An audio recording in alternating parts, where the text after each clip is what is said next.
only got like a moment into it, so I didn't have time to read it all.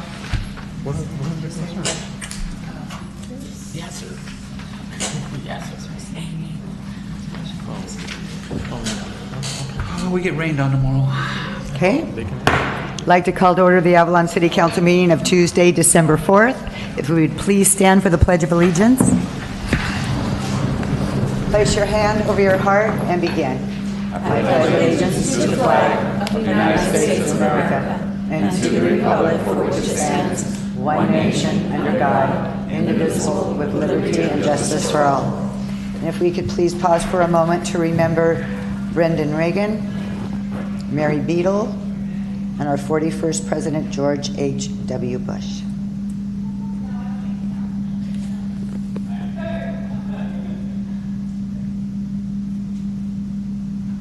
Please be seated. And if we have the roll call, please.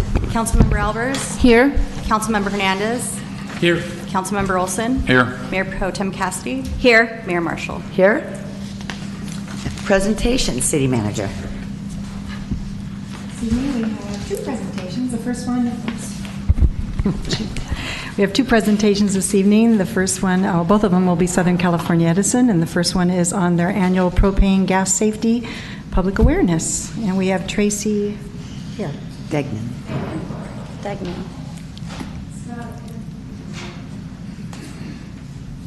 We got it here, but There it is. okay, perfect. All right. Good evening, Honorable Mayor and council members. My name is Tracy Degnan. I'm from Southern California Edison, and I'm here tonight to give our annual presentation on propane gas safety. So with that, what I'll be covering tonight is basically everything that you find in our gas safety brochure. There's a handful of them over on the table if anyone wants to take one at the end. We'll cover some general system information, dig alert, when to call, customer responsibilities, gas leaks and how to recognize them and what to do if you have a gas leak, contact numbers, and our website.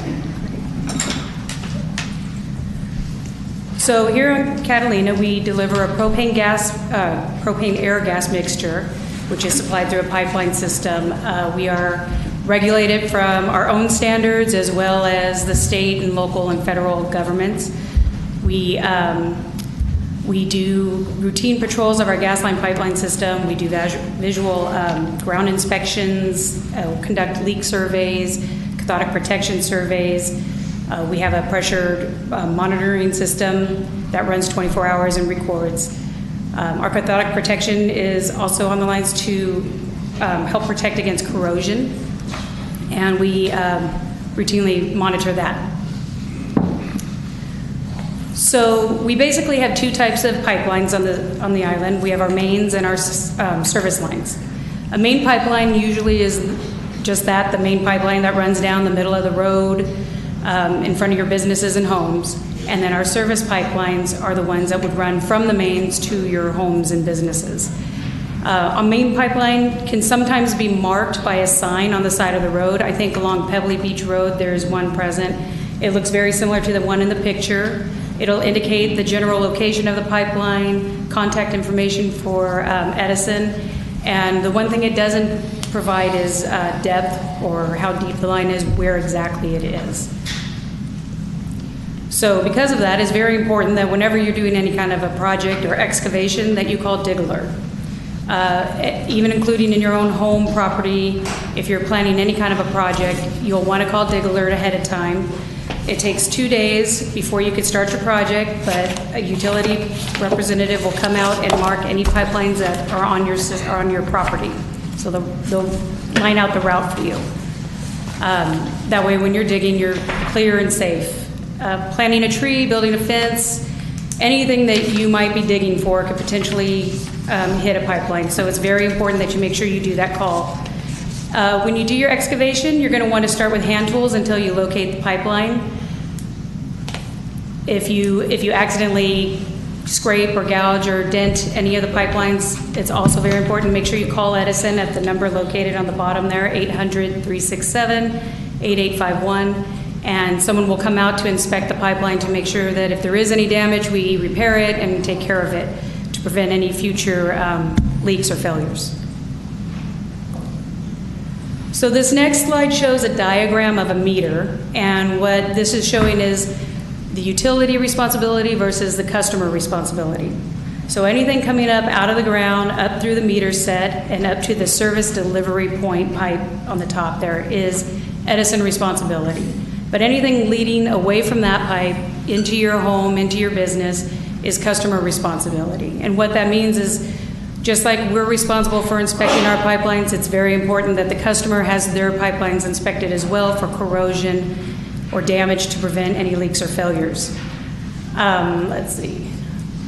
Any plumbing, well, most plumbing and heating services over here can come out and locate that pipeline, do the inspection, make recommendations, and possibly even do the repair work too. You should also make a habit of testing your gas appliances. We're going into the winter season, so furnaces are coming back on. It's always a good idea to just test it, make sure your pilot lights are lit properly, clean stove tops to make sure that the burning, combusts properly. Let's see what else. On your property where you know you have a pipeline route, or even where your meter sets are, it's very important to keep those areas clear in case there ever is an emergency. You want to make sure that the utility personnel are able to get to the pipeline or the meter that is needing attention. So don't store anything near or on those routes, or build a fence over it or anything like that. If you have any other questions regarding your system or your service, you can call the customer service number listed there, and for turn-ons, turn-offs, or any other customer responsibility questions you might have. So how to recognize a propane gas leak. Propane is odorless and colorless, so we add a chemical odorant to help people identify gas leaks. It smells like rotten eggs, sulfur. I'm sure most of us here dealing with propane have probably smelt it at least once or twice. Let's see, other ways that you could possibly see a leak is maybe if there's a white cloud or a mist, sometimes a hissing noise coming out of a pipe or in the area. If it's a flooded area, you may see bubbling. Dead plants around a pipeline could indicate that there's a leak. Or the giveaway, flames coming from the ground or a pipeline, you might have a problem.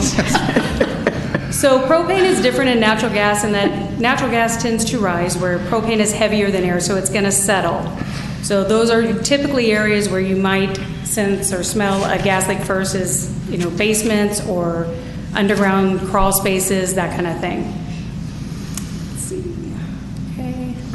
So if you suspect a leak, the number one thing, just get out of the area and warn others to keep away. Don't try to open the doors or ventilate.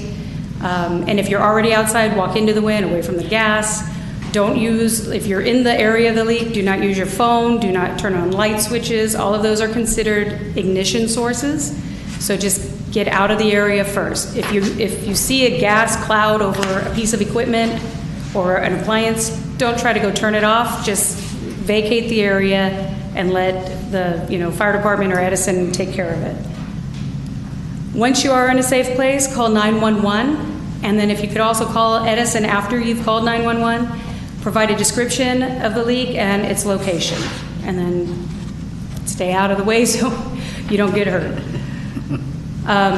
Safety is our priority. If you have any other questions, you could call the customer service line or visit our website at www.se.com/Catalina. That service number up there goes directly to our Catalina service.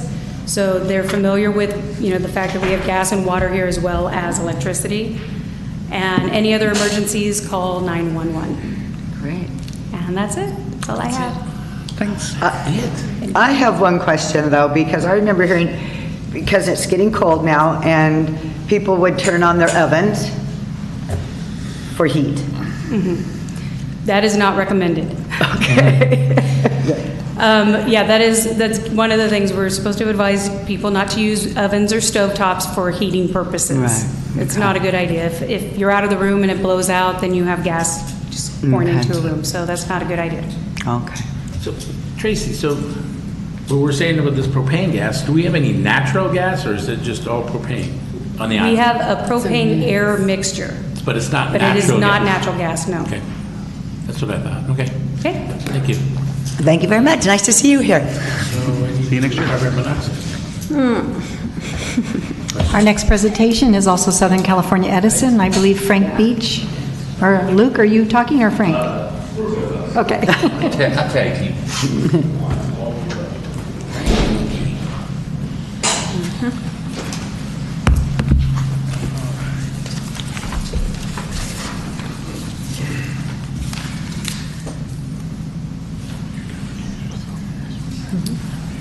Good evening, Mayor, council members, city staff. It's a pleasure to be here. Thank you, City Manager, for the opportunity to present a water update. And to the community, we thank you for your ongoing efforts in conserving our precious resource. I'm Luke Shaner, Project Manager for Southern California Edison, supporting Catalina operations, and with me, Frank Beach, Production Supervisor of Water and Gas. I'd like to go over water use trends on the island. This graphic we prepared with a focused look on water use within the system. This represents monthly water demand on the island. The blue is this year. The red is last year.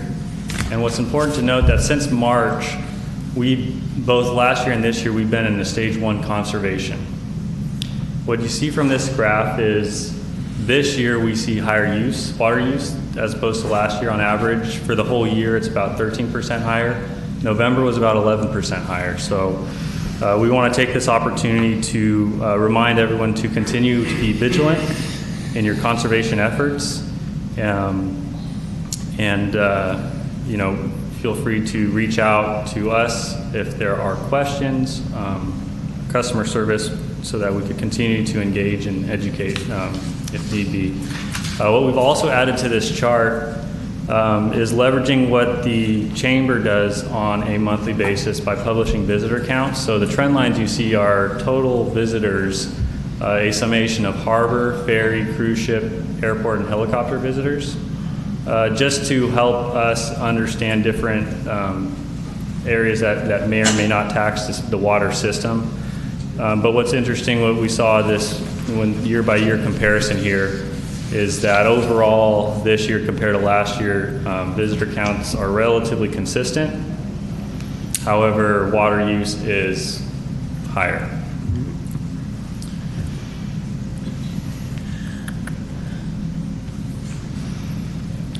I'll move forward unless there are questions from you on this slide.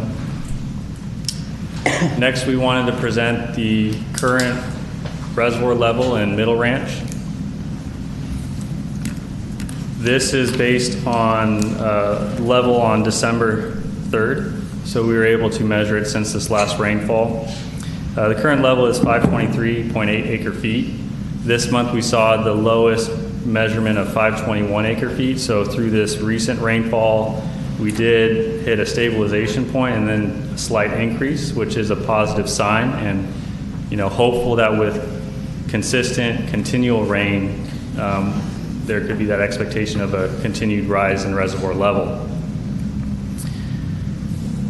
This is the same graphic that was shared at Council in August.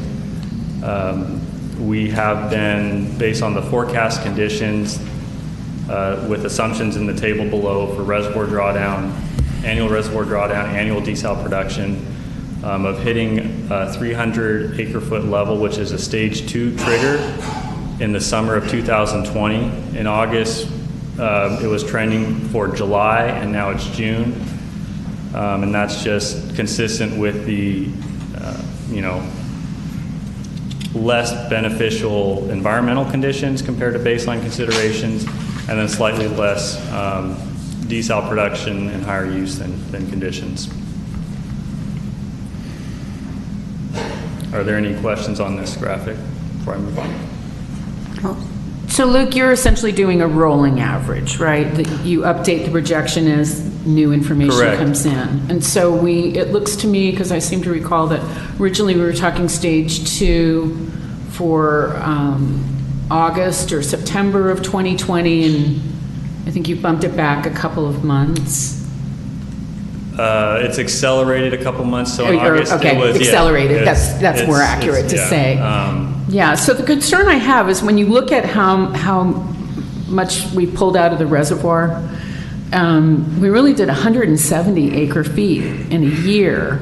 And if you subtract that back from the 521 that we're at now, or 523, we got a little bit of rain, that puts you at 350, which makes me start to get kind of nervous. That's in a year. That's 2019. So I'm not sure what other assumptions you're using that stretch us out to the following year.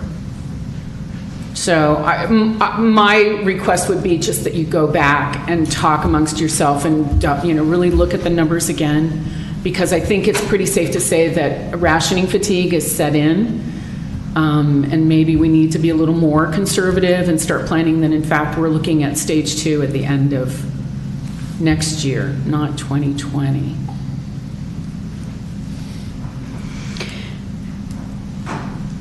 I would also add to that extremely valid points, but also we are not seeing both desal units being used, and I realize in January that's not necessary, but during the months that it is necessary, we're not seeing that double production happening as we had intended for desal 2 to be used. Right, and I think just a response to that is, as operations continues to operate desal production to the maximum potential for a long-term steady state, and so there's those instances where a short-term maximum isn't recognized in the data, but what we're seeking to accomplish is an increased maximum steady state production out of the system. And we've noted the concerns, and we'll continue to look at the data. And the positive is that this is updated based on actual conditions monthly, so it does provide that opportunity to calibrate it. And again, I really appreciate that you're sharing this with the community and with us. I think the idea is we're going to work together, make sure we don't have any surprises, that we're planning ahead, that we sound the conservation alarm a little more seriously, so that we have enough water. That's the goal, right? We wanted to make it through a summer season. And is there any plan to operate them back in series, the 2 plants? I don't have that information right now. That could be some useful information to find out what the plan is. I think I could just go back to my previous statement that operations is weighing many factors and looking to achieve consistent maximum steady state production out of the desal system. And I think what's hard is to look at the data that's readily available to anybody in the community and go, well, okay, so in October, we used 23.75 acre feet out of the reservoir. And in the winter months where we have the capability to produce enough desal water to suit the needs of the community, it's hard to go out there, someone like myself, to explain to the community, well, why are we pulling from the reservoir at all? So whatever... Well, Hamilton, although, Hamilton is not connected to the desal. Right, but system, but that's it's generally so about minimal 10. right now. It's about 10. Their occupancy is minimal right now. So I think I'm at least looking for the actual, our operations are this, and I'm looking for tangible bullet points that I can share with the community to help somebody understand, well, here's another 23 acre feet in 4 months' time, that's 100 acre feet, and that's just hard when we're in the winter months to think, well, what's going to happen when we're, pulling 300,000 gallons a day from the reservoir. So that's all. I appreciate your position and what you're sharing, but we've known for 4 years that we've been in stage rationing now that this is operations. It just doesn't, we just need more. Madam Mayor, Council, Frank Yes. Beach, let me address a couple items. Currently, Plant 2 is in operation, which is our max production for desal water. What I want to convey is Plant 2 is the highest and most efficient resource that we have for desalination of water. It runs very, very hard from, say, March to end of September, beginning of October. It has to come down for maintenance. In bringing that plant down for maintenance, we then put on Plant 1, which was the original plant. Years ago, Plant 1 used to be able to handle the consumption of Avalon. Currently, it is not. So even with Plant 1 in operation, we're pulling water from Wrigley. We've gone through some maintenance procedures for October and November, and Plant 2 is back in operation. We've made some adjustments in the system to not pull any water from Wrigley Reservoir into town, other than what goes over to Hamilton, so that we can maximize production out of desal Plant 2 in the winter months, whereas before we couldn't really do that. In January, we're going to foresee some more maintenance to Plant 2 because we need to have that 100% ready to go come springtime, because it's going to run in full operation up until next October. So there is a difference in the output of each plant, and right now, for example, if Plant 2 is on for a month, you'll probably see Plant 2 being almost adequate to keep up with the consumption of the town. When we go to Plant 1, that's where we have the difference. So obviously in the summer months, the consumption goes up. But that's kind of what we're looking at. It's due to Plant 2 just being operated at a maximum capacity for spring and summertime months. Well, it wouldn't really make sense to run Plant 2 in the winter months because Right. Plant 2, you can't really regulate how much water you're making out of it, whereas Plant you've got 2 the is trains with Plant 1, so you can Right. better focus on producing just what's needed. Right. We have the ability right now, because Plant 2 was out of operation and maintenance, we're running Plant 1. Now we can set the reservoir levels to run Plant 2 for a while. So we're going to pick up on our consumption here in town and not pull as much water from Wrigley Reservoir. And that will last up until, however, just depends on the demand of the city. But then we'll go back to Plant 1 for a while. So what's the downtime for maintenance, roughly? A month, 2 months? Do it you know? just- It varies? It does vary. Okay. When you see the summation of our daily totals and what we're doing, you might see blocks of 3 or 4 days where it looks like the plant is not in operation. It does not mean the plant is off. The plant could be up and running. We have, parameters of our permit that are given to us by the state where produced water may not be able to go into town. So there's all that criteria where you might just look at the data sheet and it says, well, it's been off for 3-4 days, and it's not really the case. And often our maintenance, has to do with, it's not simple items. It's, we're taking pumps apart, we're taking the vessels apart. And whenever Plant 1 or Plant 2 goes down, it takes virtually a day, sometimes a day and a half, just to bring that back up so that water can go into town, which looks like it's just sitting there off, and that's not really the case. So there's a lot, some of the maintenance projects out there, just due to the corrosive nature of seawater, it's labor intensive, really is. So, any further questions? Is there more to the presentation? Do you have more presentation? This one? Okay. I'll briefly go through this. I just wanted to remind everybody, obviously we're in stage 1, and yeah, I know we've been in stage 1 for forever.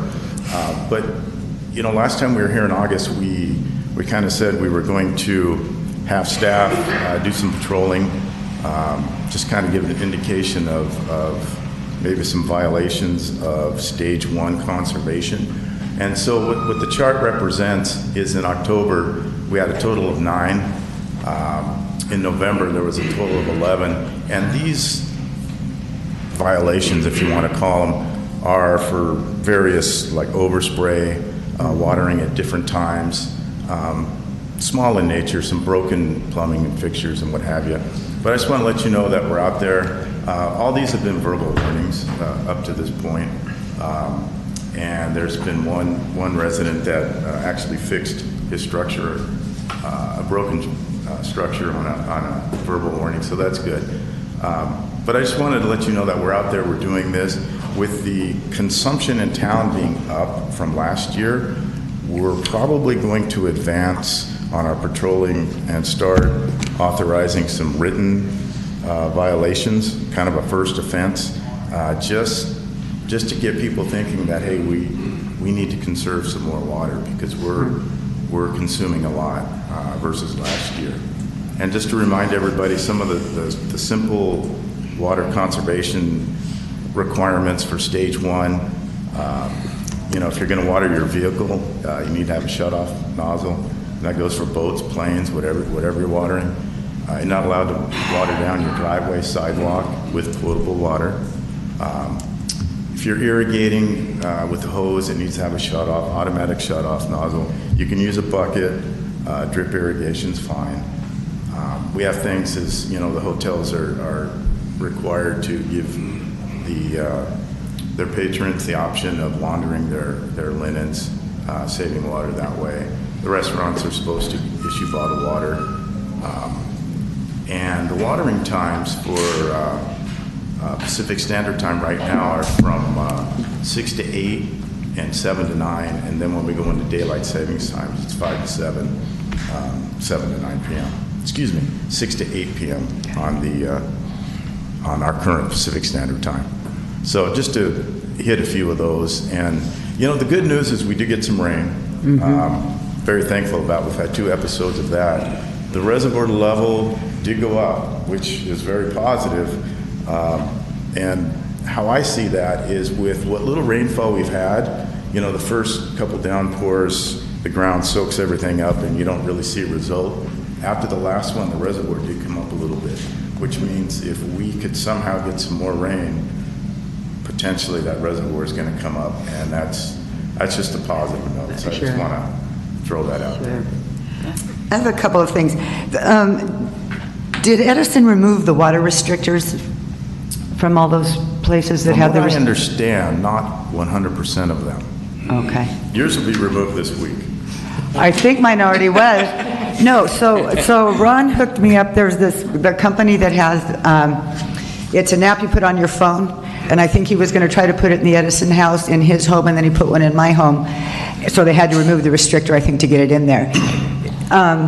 So it's an app on your phone, and if you have a water leak at all, it tells you that it's leaking, and it can shut, and then you can have with the phone, you can shut off your water. You can also, when the grandson takes a shower, we said, oh, he used so many gallons of water. When I washed a load of wash, it was 43 gallons of water, and one was 43 and one was 38, so I need a new washing machine. But it's a very cool thing. But I was wondering about the restrictors, because I know when they had them, it seemed like there was an urgency to get them off, but a lot of us said, well, just leave them on, what's the diff? So that's good to know that some of them are on. But it was also interesting in this app, because I don't know where it's made, based on a family of 3, I'm allowed to have some incredible amount of gallons a day, different than what comes out of when you tell us how much we need for a family of 2. And I don't know if that thing's geared because people have freshwater toilets. And so it accommodates the freshwater toilet use as well or something. So, but I told my husband, no, we really don't have 240 gallons a day to use. I was just introduced to that device. 240, yes. I was just introduced to that device today. I looked at the brochure, the literature. It's state-of-the-art looking. I was impressed that it comes up on your phone. It's internet-based. From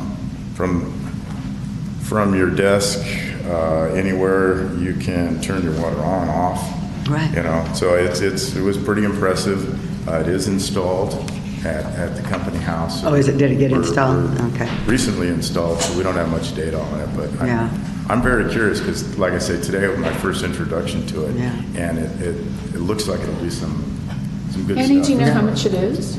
I think he said if this experiment goes well, they were going to have 50 units on a grant program, and that would cut it down. I think what the expense is, more than anything, is, I mean, the Edison not the people from Flow are the ones that installed it, but it took them about 2.5 hours.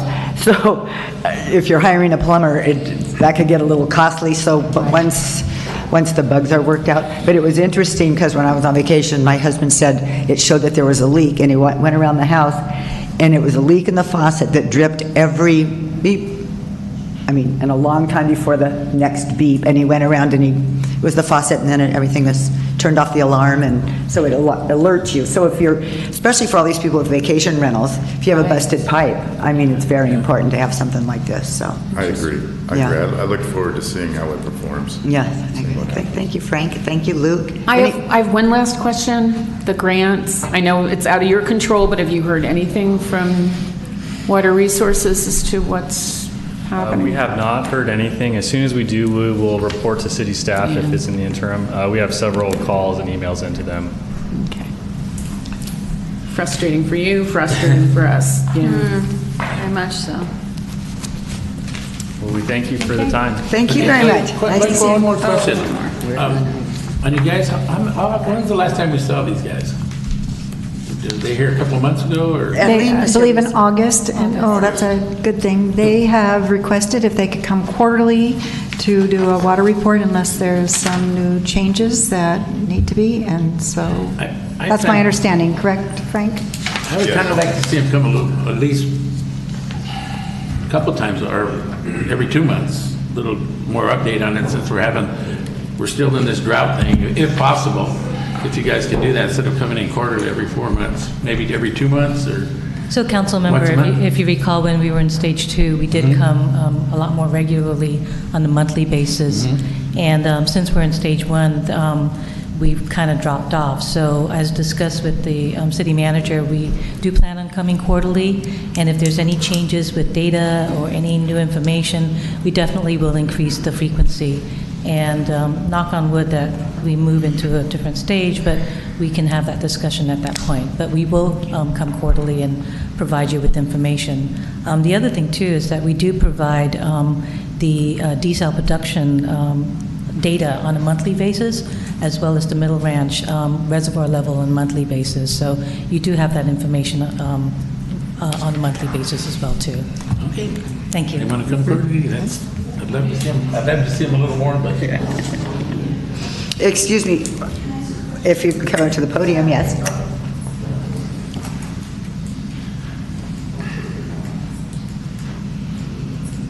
Paula Patterson, 221 Whitley. One of the council people, you talked about drought fatigue, and I recall that the last time Edison was here, it was about to inform us of rate increases, and the reason we had rate increases is because we conserved the water that was asked of us, so we were asked to conserve so much water, and we conserved even more than the water we were asked to conserve, and therefore, according to the Public Utilities Commission, they didn't meet their goals as far as what their income was going to be. I mean, that's the way I understood it. Correct me if I'm incorrect. But now we're seeing 3 water increases for, what we're going to pay for water bills for the next year. So I think that contributes to water fatigue. That's the way I see it. I mean, what is the incentive to conserve if our bills are going to go up repeatedly because we're conserving? It's a catch-22 sort of thing. That's the way I see it. And I may have understood it incorrectly. I just wanted to bring that up. We're going to discuss that at the next meeting because I think that it's a very complicated way that the state regulates public utilities and privately owned utilities that effectively are public utilities like Edison. But I think all of us have to get in the mantra that we are conserving in order to have water, not that we're conserving to save money. I think that's a good way to look at it. Right. But Because unfortunately, between their fixed cost and the guaranteed Right. profits that they're Right. given by the state. But it's- we're kind of locked into some of It those. is, and it's a hard those mind, issues. Right. you know, that we're doing it for our own good, but it's going to hit our pocketbooks in the long run. It's weird. Right, but the request for that increase has not even been filed yet, so there's still work to be done on that. Awesome. Thank you. Okay. We shall move on to announcements and written communications. I'd like to announce that the city and city council have received 4 written communications, 3 regarding number 8 on tonight's agenda, and 1 regarding the new bonds conditions. Okay, great, thank you. I have some announcements, Mayor, just to let the public know that we'll be having a public hearing at the December 18th meeting, which starts at 5 o'clock, and that will, regarding the medical cannabis delivery permit. And letters have been sent to residents. We've had a few typos, so we're on another notice, so it's on December 18th's meeting. Okay. And today we had a bee expert come. He was from the Long Beach Beekeepers Association, and he went around town, went to the businesses that we've received complaints from, observed the bee situation, and visited a couple hives. And then his preliminary thing was that he didn't see that there was any significant issues just from the bees that he saw in the businesses, and that he'll be coming back to visit us in the springtime when the population might grow. Were those indigenous bees? I don't have a written report from him yet. So Okay. I didn't speak with him. This is all from staff that took him around town and Okay. introduced him to some of the businesses. Okay, great. And then just one last announcement, just for the public to know that tomorrow the city staff, department heads, and the council will be receiving AB 1234 ethics training. Thank you. Okay, department head reports. Who would like to start? Bob's always quick, you know that. Because he knows he'll be back here later, so he... Bob Greenlaw, Director of Public Works. Good evening. We've got lots of irons in the fire right now. Many projects to be delivered very soon. So, and then also we had Public Works worked in collaboration with Community Services staff to install the Christmas decorations just recently, and a shout out to Community Service staff for all the improved displays that you see out there. Really put a good effort in to make them so that it looks nice. Another storm is coming tonight. This one may yield that more rain that we're talking about. Hopefully it will. It depends on how that low kind of drops in that's over the ocean here, and it's supposed to be in the inner waters. You'll notice there's new keypads if you're on the outside doors here, and that was, it's at the exterior of the city council doors here. That was an extremely cost-effective solution to the security improvements that we discussed during budget. So we delivered those. I don't have the exact number or dollar amount, but it was, not thousands, it was hundreds of dollars to do it. And so the next 2 doors are on the rear of the building, so we're trying those out, making sure that everything works, but right off the bat, it looked like it worked well, so you'll be able to do the city Prox card that we have here, or you'd be able to use a keypad with your number that would be off the Prox card. So that would also allow us to know who's entering and exiting the building at certain times and have a more secure situation. And we'll get rid of our keys so that we don't have to issue keys. So I can no longer say I have a key to the city? You probably always have a I guess key I'm to the hanging city. around my neck or something. Okay, that's what I have tonight. Thank you. Thank you.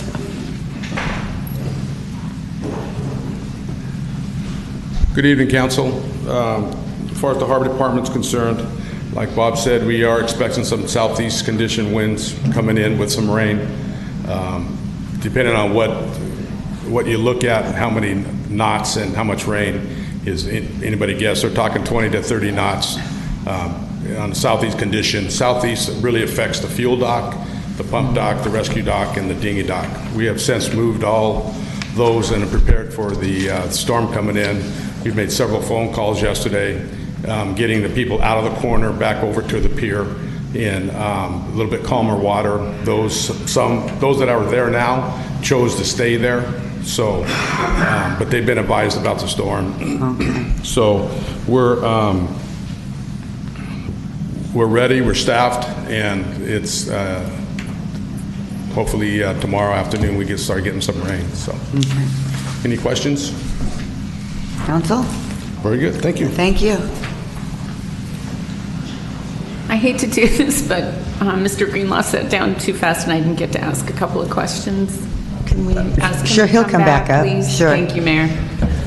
Sorry, Amanda, we're going to, can I, or do you want to do it after Well, Amanda? let's do after Amanda. Okay, fine. Okay. Council Mayor, I just wanted to introduce John Gilbert. He's our new building official. He's taking Steve Coraleo's place, so he'll be here the same 3 days a week that Steve was. So he's jumped in with both feet and did a good job. So we're really glad to have him here. We wanted to be able to put a face with a name. Great. Welcome, John. Steve, welcome aboard.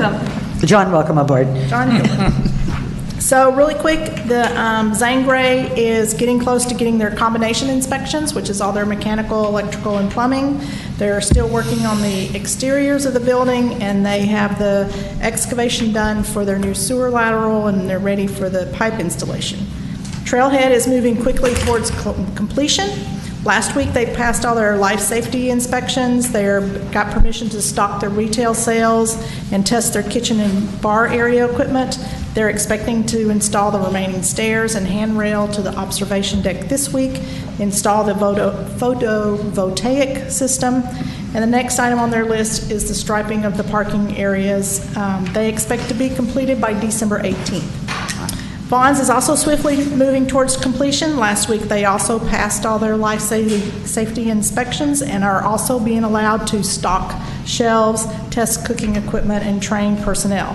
Their front parking area is all clear to construction debris, and the retaining wall is going in. The final grade in the parking lot is almost completed. The window tinting will be installed on Thursday, 12/6. The exterior lighting is completed, and after speaking with Mac, we plan on testing the light levels Wednesday night, weather permitting. Soundproofing material for the loading dock is on the island, but however, the mounting screws didn't make it. So they should be here by next week, and the installation should take a couple of days for that acoustical panels that are going inside the loading zone. In preparation for the upcoming rain event, they have temporarily extended their roof drainage lines out across the sidewalk so that it doesn't fill in those areas that are still open to the soil.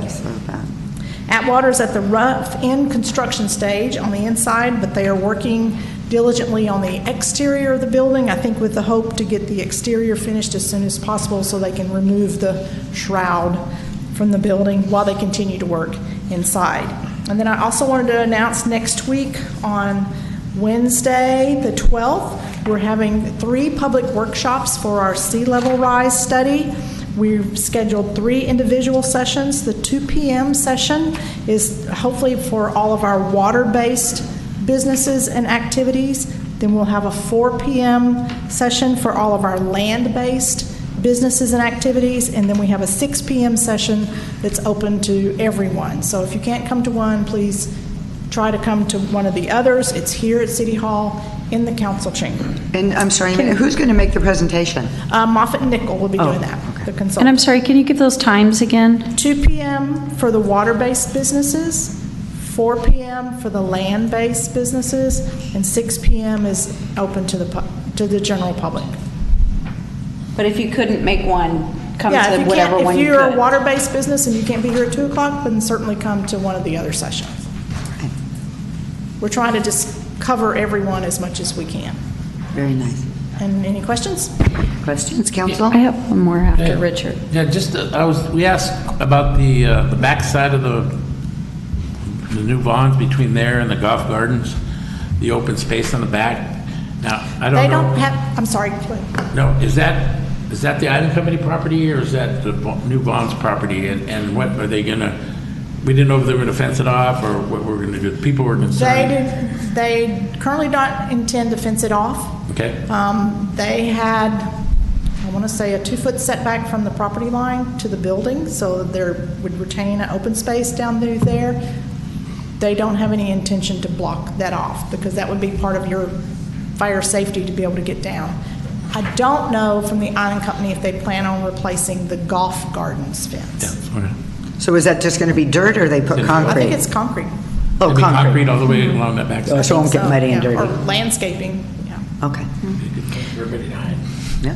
I just was wondering if you could help explain a little bit on the Trailhead project. And the question that was posed to me was that the Trailhead project originally included like a coffee shop and a grab-and-go deli of quick sandwiches or pastries or whatnot. And now it's my understanding it might be a full restaurant with nearly 100 seats. And so did all of that already go back through planning and water and all of that? No. Okay.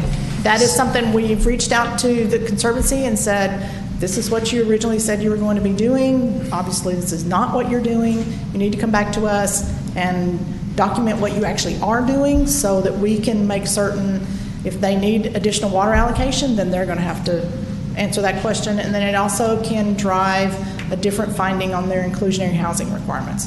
So we have a And their meeting- parking requirements. And I'm just going to throw that out there. no, that's a very good Yeah. point. So we have a meeting with them Friday. Denise and I do. Okay, so we're not expecting to see a new restaurant opening sometime this month? I would not. Okay. No. That's kind of that, I think that's the question that was being asked of me is, and I honestly just haven't paid close enough attention to the insides of the project to be able to have answered Right. that. They would have to come back and certify that it's still within the scope of what they were originally approved. Other questions? Anybody else? Okay, thank you, Amanda. Thanks, Bob. Thank you, Mr. Greenlaw.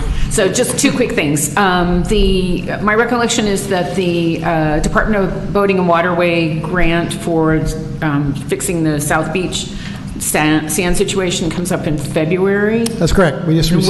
Where are we in the process? Because we need to present them with a plan, correct? So And cost estimates? we have two proposers in that, and they're both very knowledgeable with our harbor. So I want to present those hopefully this next time around so that we can get moving on that. So by February, we have our grant application due, that we have some meat to put into it.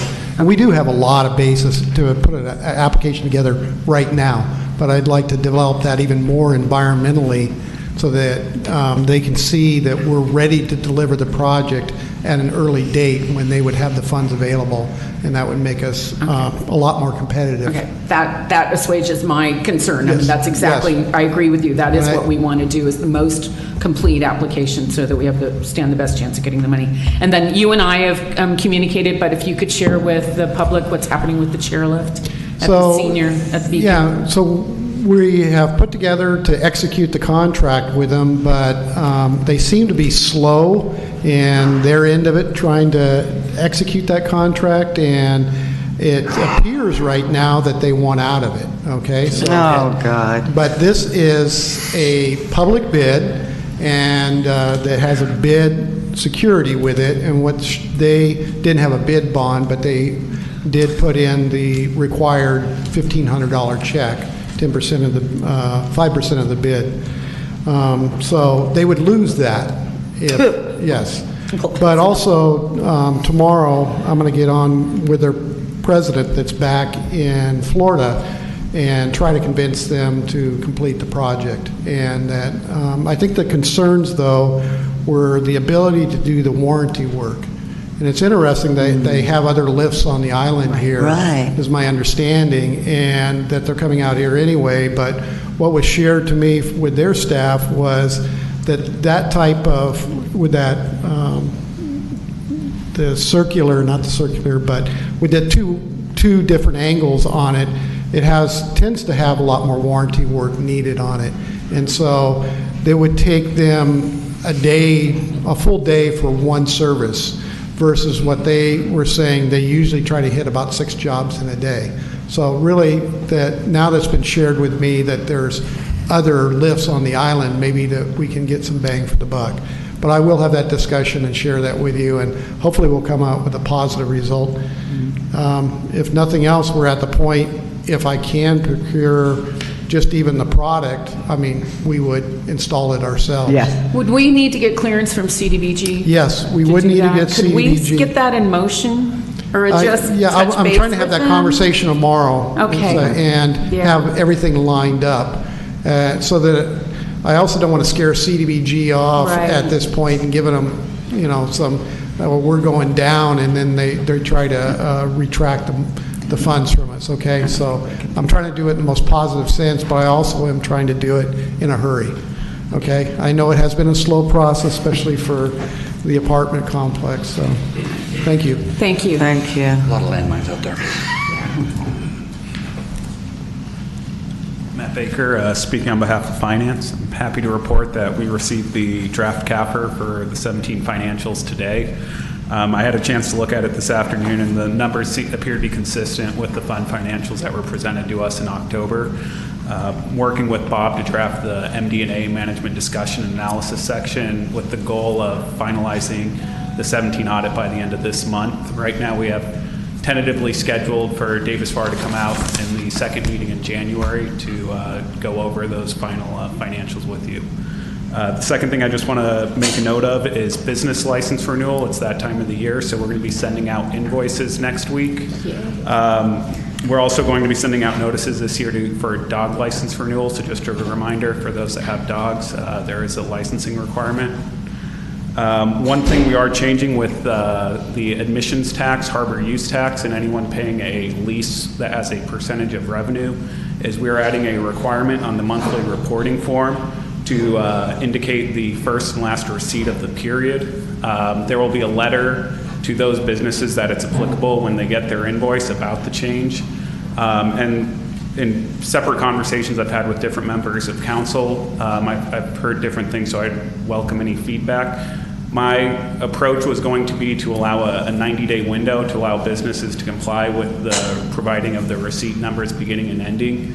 I know this is something that's been discussed in the past, and there's been some discussion of whether that 90-day notice is necessary, considering notices did go out last year, though ultimately nothing was done with the receipt number. So my intent was to allow the 90-day and put it in effect in April, but if council has other input, I welcome that.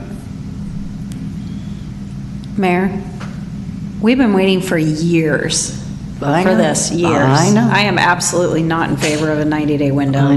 This has been, yeah. I mean. The 90 days we wanted to give them before, so they could use up their inventory on the stuff that they had, and they'd have Right. time to find a printer to get new receipts and whatever. So I don't know, council, what's reasonable. I mean, there's I think business people January out here 1st. that you might say, well, it's going to take me this long to get new receipt books, or get receipt books with numbers on them. How long does that take?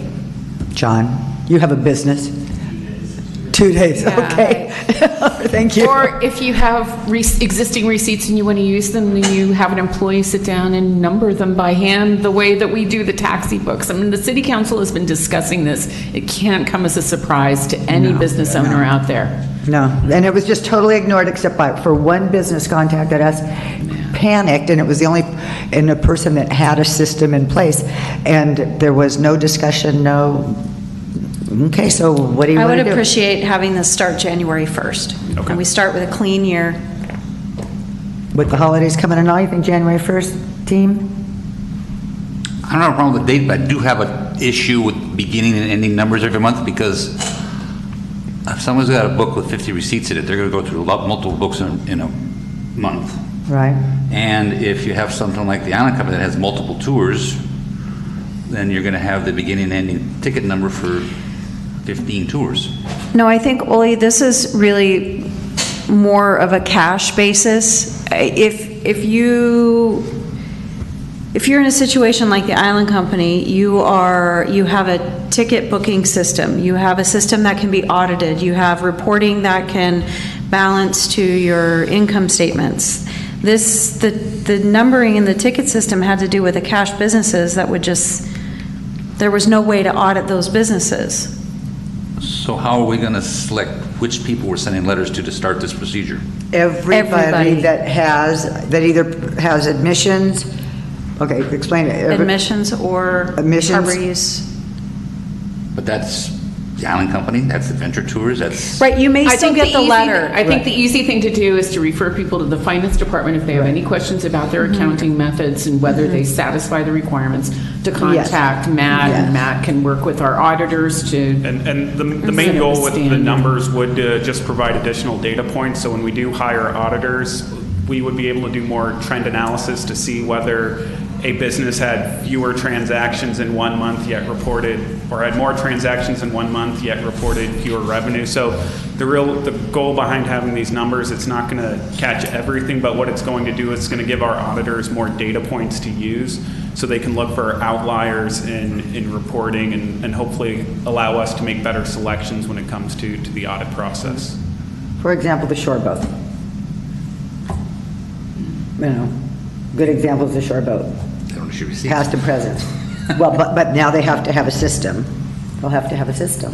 When they sell, if they sell you a book to get on and off the shore boat, those will be numbered books, and they'll have to come up with a system for those people that just go up and pay that $5 or whatever it is when they get on the boat. Going to have to come up with a system. And Yes. like council said, we'll work with businesses to make sure that we can come up with a way to keep track that makes sense for the business. So Right. Okay. that's all I have, unless there's... Because I suspect the Island Company has more systems than anyone. Oh, yeah. Right. would ever Right. imagine. System rich. And it would be only those systems that like on the pier and those kinds of things, so, and their tours and whatever. Right. So, thank you, that's it? Thank you. That's All right. all.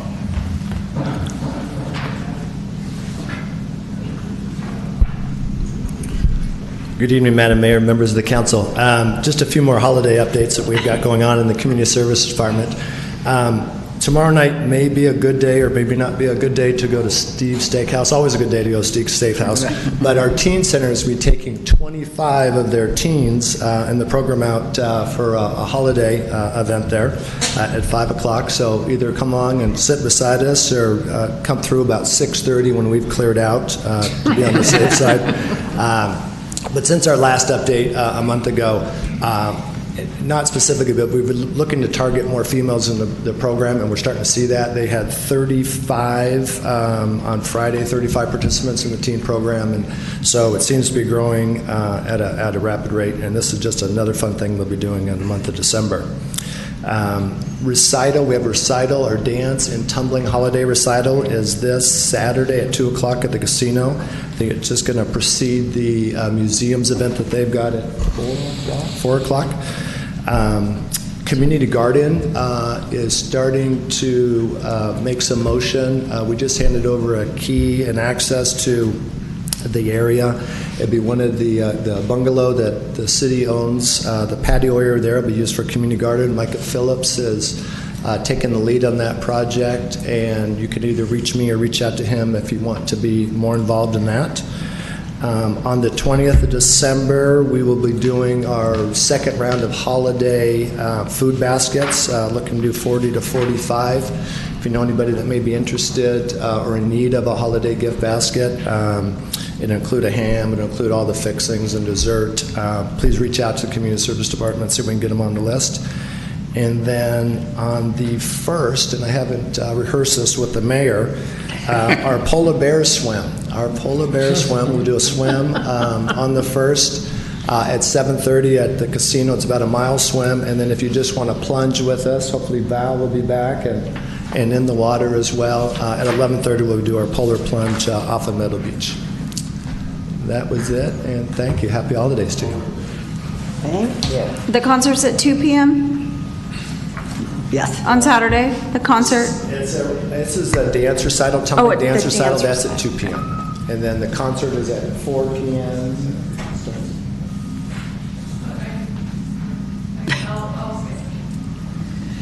Okay.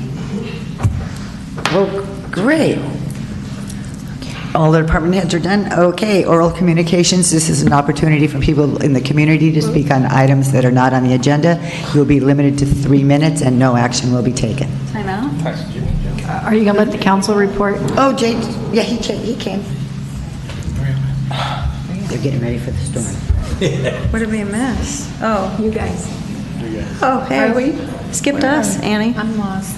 Oh, well, dang, we were doing darn. I was trying to make up for lost time, but okay.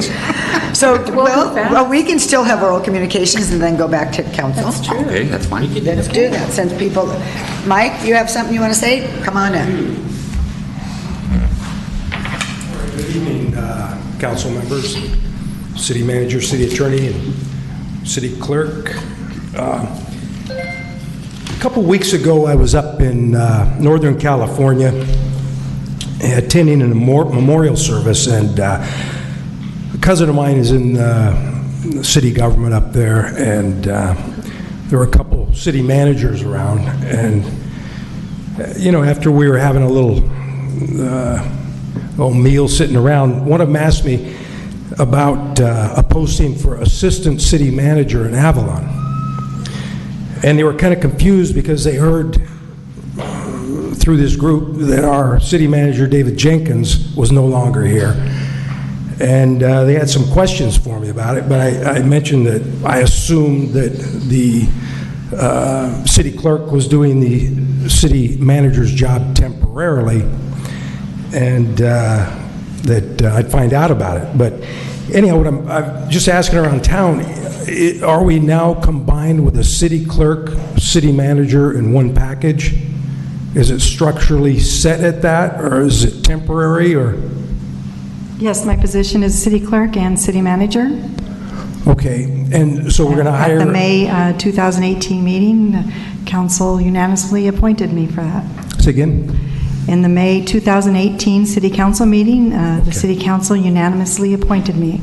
Okay, I didn't realize it was hardwired. I didn't catch that in the meeting. I apologize, but can I ask, because Transparent California, the last total pay and benefits package they have for you is $250,897 annual rate. That's benefits and pay. Can I ask now what the total annual income for you will be with pay and benefits holding both jobs? I do not currently have an existing contract for this position yet. I have been waiting to get through all our negotiations with my 5 associations. They were more important than my contract, so I do not have an existing contract. I cannot give you a number right now. Can you give me what would you like to have? What do you expect? My contract at all. I'm sorry. This is city business. I mean, we do pay taxes here. I understand that, but the negotiation for the city manager's contract is in our purview. Okay, it's an unusual circumstance. That was pointed out to me at this memorial service, that they were familiar with the David Jenkins situation, and the way it was being done, being combined, that confused them. Mr. But, Sheehan, if I could just finish here, item number 9. I could tell you that when I've gone to the city manager's contract conference last February, they most definitely have a lot of combined positions. Thank you. Okay, and that leads to my next point, which is quick, but item number 9, basically, I mean, the city manager has to be very sensitive to the business needs in the community, and item number 9 clearly shows that the understanding of, because you did write item number 9, but the understand the business needs of the community, and just, arbitrarily suggesting that we add fees, for mooring and work.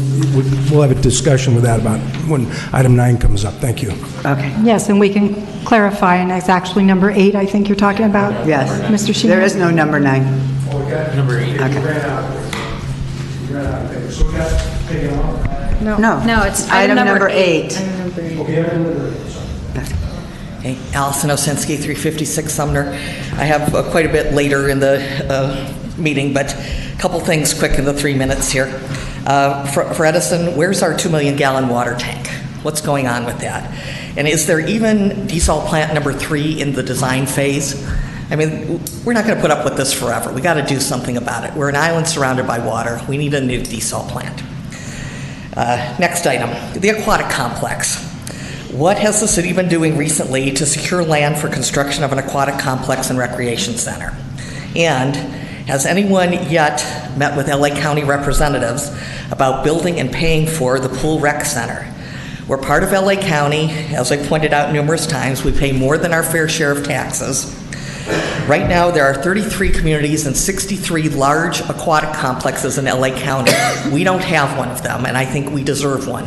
Has anybody met with them to discuss this issue? This is one of the ways to possibly pay for this center. I think LA County needs to look at this. They've got 63 pools. In addition, there are numerous city and other large social service agency pools. And as of last count, new study just done, there are 43,123 residential pools in LA County.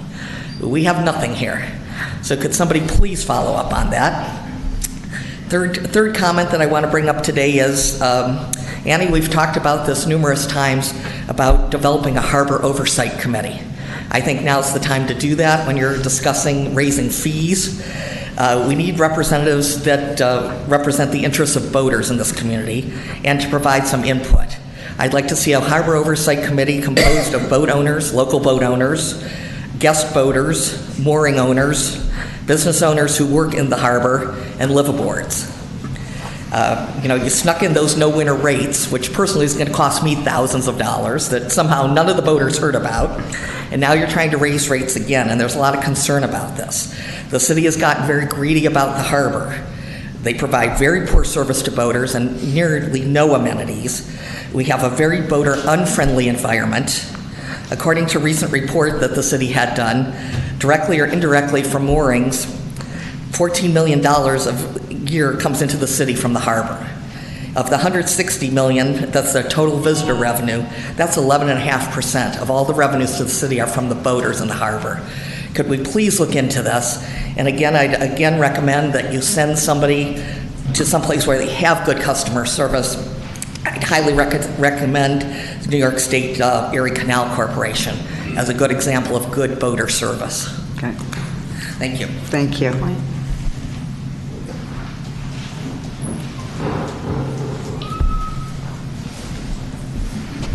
Happy holidays, Madam Mayor, members of the council. Adeline Young with Southern California Edison.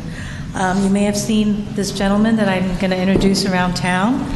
He is Terry Maddox. He is the principal manager of Generations for Eastern Operations, and I just wanted to make sure that you meet him officially. Good evening, Madam Mayor, City Council, and staff. I'm delighted to be here and to meet you tonight. About a year and a half ago, Edison restructured our business units on Catalina Island, Catalina Gas, Catalina Water, and Pebbly Beach generating station units to more tightly integrate the island operations with expertise on the mainland. And I've been listening intently to some of the commentary tonight and appreciate the feedback that we're receiving. We have some longstanding chronic issues that we need to solve working together in the future. And our restructuring that's taken place last year is with the intention to engage subject matter expertise on the mainland to more effectively engage those subject matter experts with problem solving specific to Catalina, so we can begin to implement some long-term solutions and get some of these chronic issues put behind us going ahead. So I'm delighted to be newly affiliated with Catalina Island and looking forward to a successful partnership for many years going forward. So, thank you and happy holidays. And welcome aboard. I know we're all anxious to hear about Prop 1, and that just keeps, because that will dictate some of the direction, I think, and help you make decisions one way or the other. But there's no movement on Prop 1? No? Okay. All right. Thank you. Welcome aboard.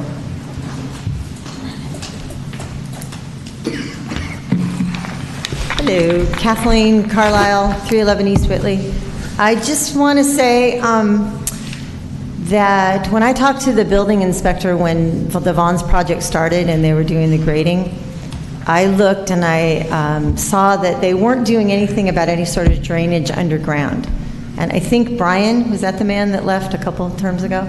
Okay, so he and I talked, and I said, you know, when all this went down for approval, we came up and we said, this is a floodplain.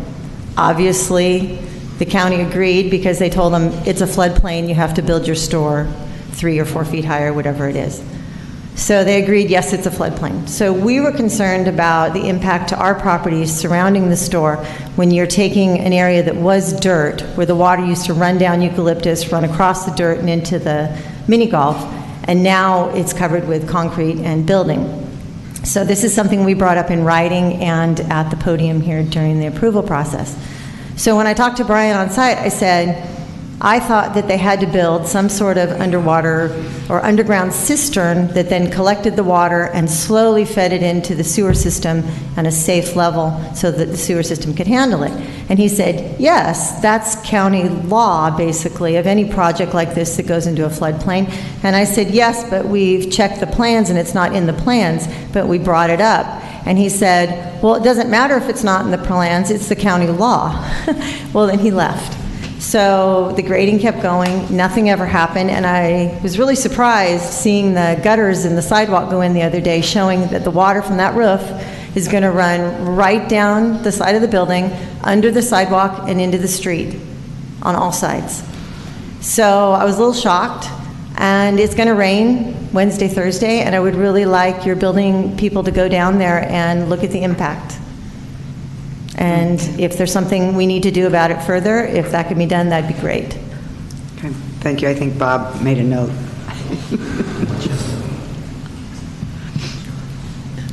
Good evening, Council. Gail Fornacier, 106 Olive, and also Director of Marketing for the Catalina Island Museum, which is why I'm here. Just wanted to say this Saturday, piggybacking on what Dan said, the museum is having their holiday season celebration at the Avalon Casino Theater. It's a one-time only combination of our First Friday into our Saturday holiday season celebration, so a one-night only Saturday, no First Friday. And it's going to be, we're showing A Christmas Story in the Avalon Theater, which will be super fun, but previous to that will be some local kids with Chris Breeze singing some carols, and food is included in the ticket. It's a movie-themed snack compare with the theme of the Christmas Story, and there's Santa will be there. Santa will be giving gifts to everybody, and also we'll have wine and beer will be available via the Island Company for purchase during the movie and prior. And there's also a raffle, and maybe one of you could go home with the famous leg lamp from the movie. So please come and join us on Saturday, 4 to 7 p.m. at the Avalon Theater. Thanks. And the ticket prices are? 20 for members, 25 for non, and $10 for kids. Okay, thank you. Annie, you're going to have to race Paul to get up here. Good evening, Council. Janie Hall from 334 Clarissa. I just had a couple follow-up points that were gleaned from public comments from my letter on the cruise ships last week, or last week's Islander.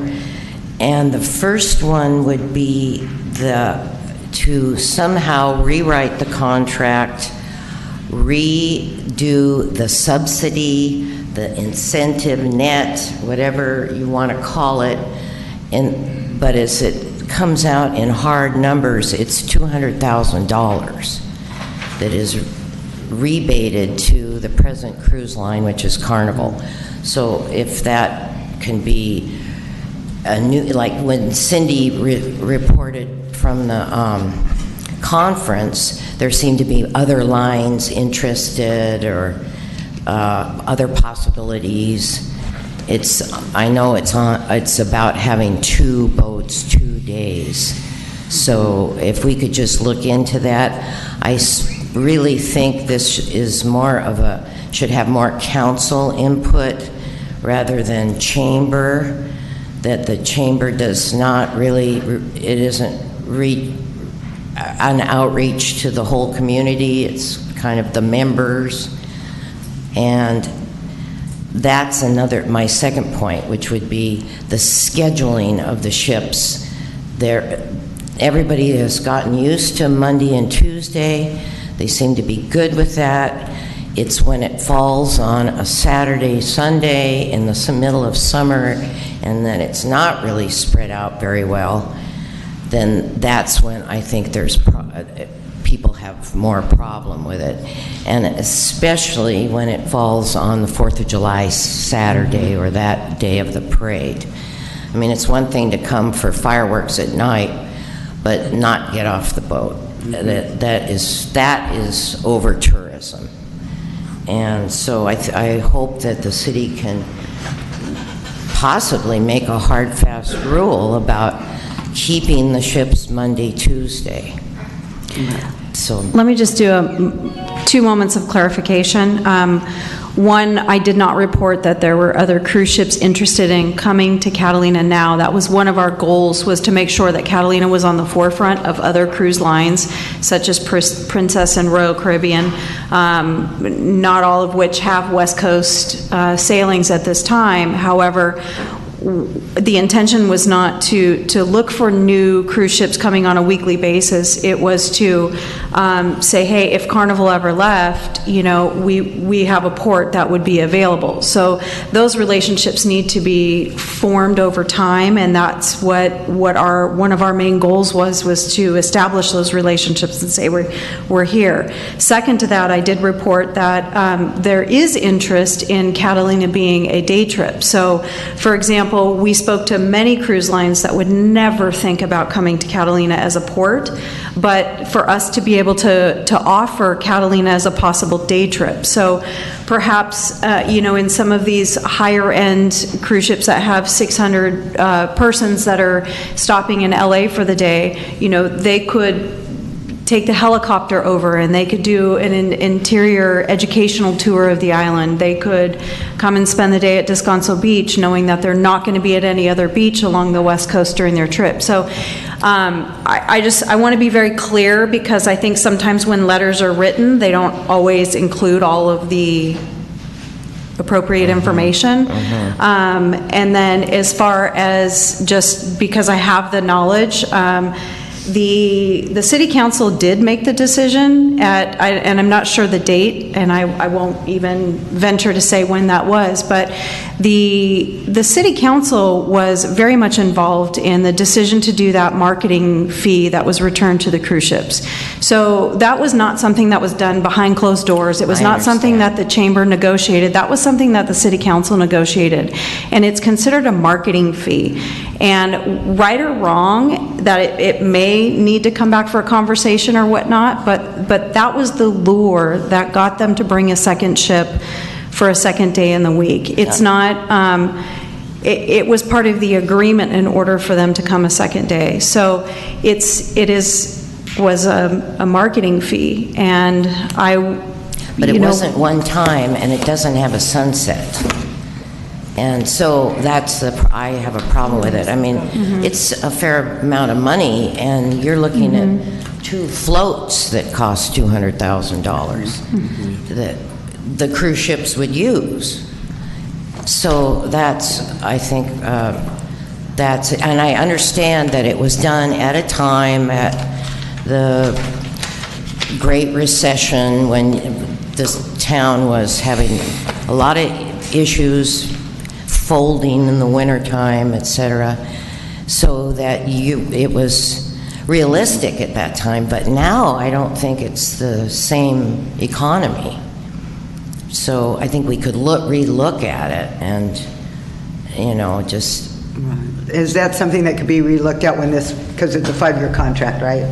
No, it's in the municipal code. The section is in the municipal code that gives that reduced rate for an additional ship. So the way to do that, the council would have to amend the municipal code. Okay. Well, that would be a suggestion. Okay. Thank you. Excuse me, Yoli, if you want to speak, come up to the podium. Wait, if you want to speak, come up to the podium, please. Thank you. I just wanted to let Jenny know. Okay, get up to the podium. Once you're there. I just wanted to let Jenny know the chamber doesn't control the schedule for the extra cruise ships, and I believe the city and the harbor have to approve if they come in on a certain day or not extra. It's not the chamber and the business communicating with the cruise ship saying, oh, come an extra day on a Saturday, come an extra day on 4th of July. It all is approved at the Harbor Department and the city, so they are fully aware. The harbor does it for safety purposes. Right, so they'll make that decision. They're qualified to make the decision whether the harbor can withstand that impact or if they can get off on the tenders and the float. So I just wanted to let you know it's not Chamber controlling the cruise ship. And also, there's a lot of the repositioning ships that come in. I mean, Jim, correct me if I'm wrong, but we have dates all the way into 2020 of repositioning ships that will be coming to Avalon. So it's not just we wake up Saturday morning and boom, there's a cruise ship here. We know. We know in some cases a year or two in advance that they've scheduled Catalina. The Chamber also does communicate to the community through their Thursday update that said, hey, here's the additional sailings we have in the next 6 months. And that goes for weeks at a time in the Thursday update. So the difficulty that I have, Janie, is that there are, there is an impact if we were to have 5 cruise ships a week that were here. That's a huge impact on a weekly basis to this community. I hear that, but I also hear from the droves of business owners that come and say, hey, that influx of cash that I got today for being able to pay for my employees over the winter months that can barely make ends meet, that's a huge benefit to a lot of people. And for a lot of business owners, they rely upon that extra little push that one day this month we got an extra cruise ship to help cover the cost of keeping people here. If you don't provide full-time employment for people during the winter, our employees cannot pay their rent and therefore cannot stay and live in this community. And there's not even enough work in the wintertime, for example, for people to go out and get 2 and 3 jobs. The restaurants are closing at 6, 7, 8 o'clock at night in some cases. And so that's where my heart is how do we maintain what we need to do as a community? How do we keep people living in this community? How do we make it so people can pay their bills? But how do we also make this a great place to live? I mean, there has to be a balance. So just, telling people, no, we don't want you to come on a Saturday because it's a Saturday and we want to rest, that's hard. That's hard to answer to. Do we get the 3-minute timer? I'll be brief just to reassert everything that's just been said by Cindy and Yoli is accurate to the best of my knowledge. The one exception would be, and again, this is a Harbor Department call, if there's a weather-related relocation where a ship can't go into another port, that comes about with very short notice. We do our best to notify the community, but don't shoot the messenger. Just because we're putting it out there doesn't mean we made the decision to have that ship come. It's made based on the capacity of our harbor. Right. Okay, thank you. One other item, or is this something we're going to have to put on the agenda for additional discussion? Yes.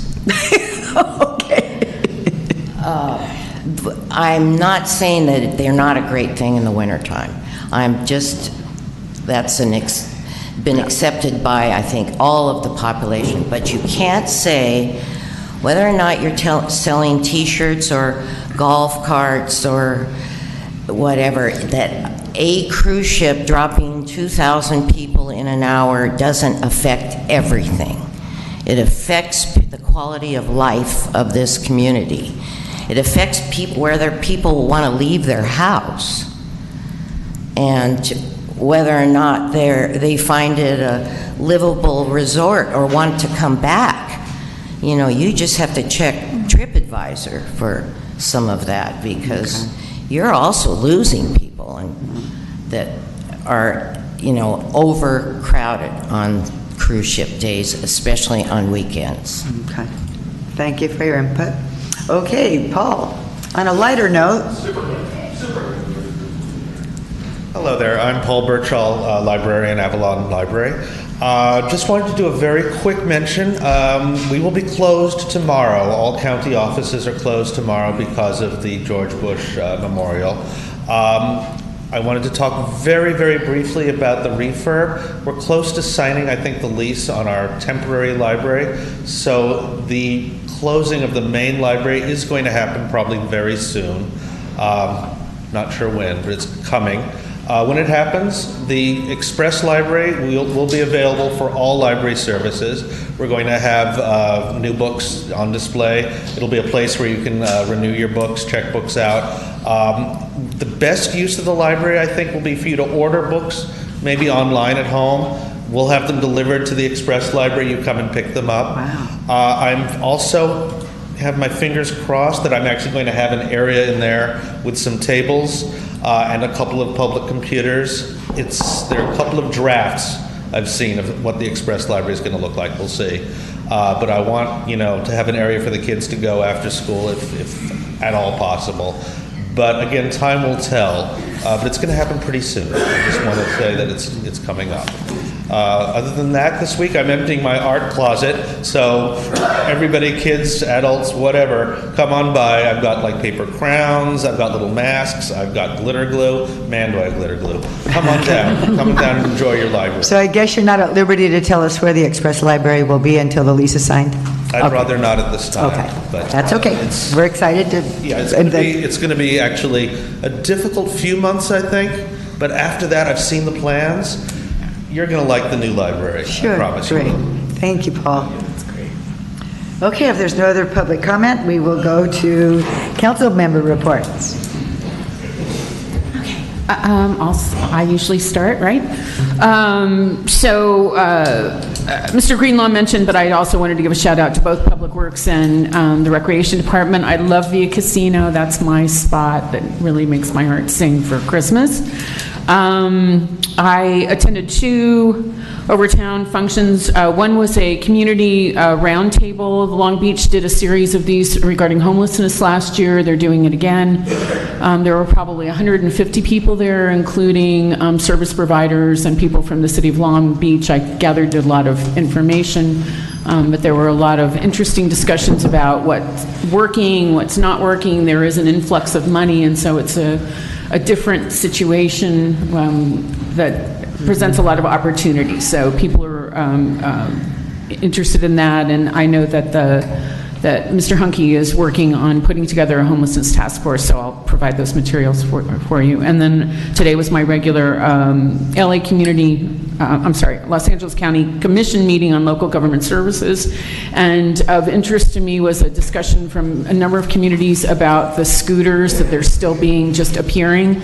And so I was going to ask, our chair is with City of Bell, and he felt that their moratorium was something that we could look at and crib from. It just, I think, better to get a moratorium in place rather than wake up one day and find these scooters on our streets, because apparently Lime and Bird are the 2 big companies, and they're continuing to drop them.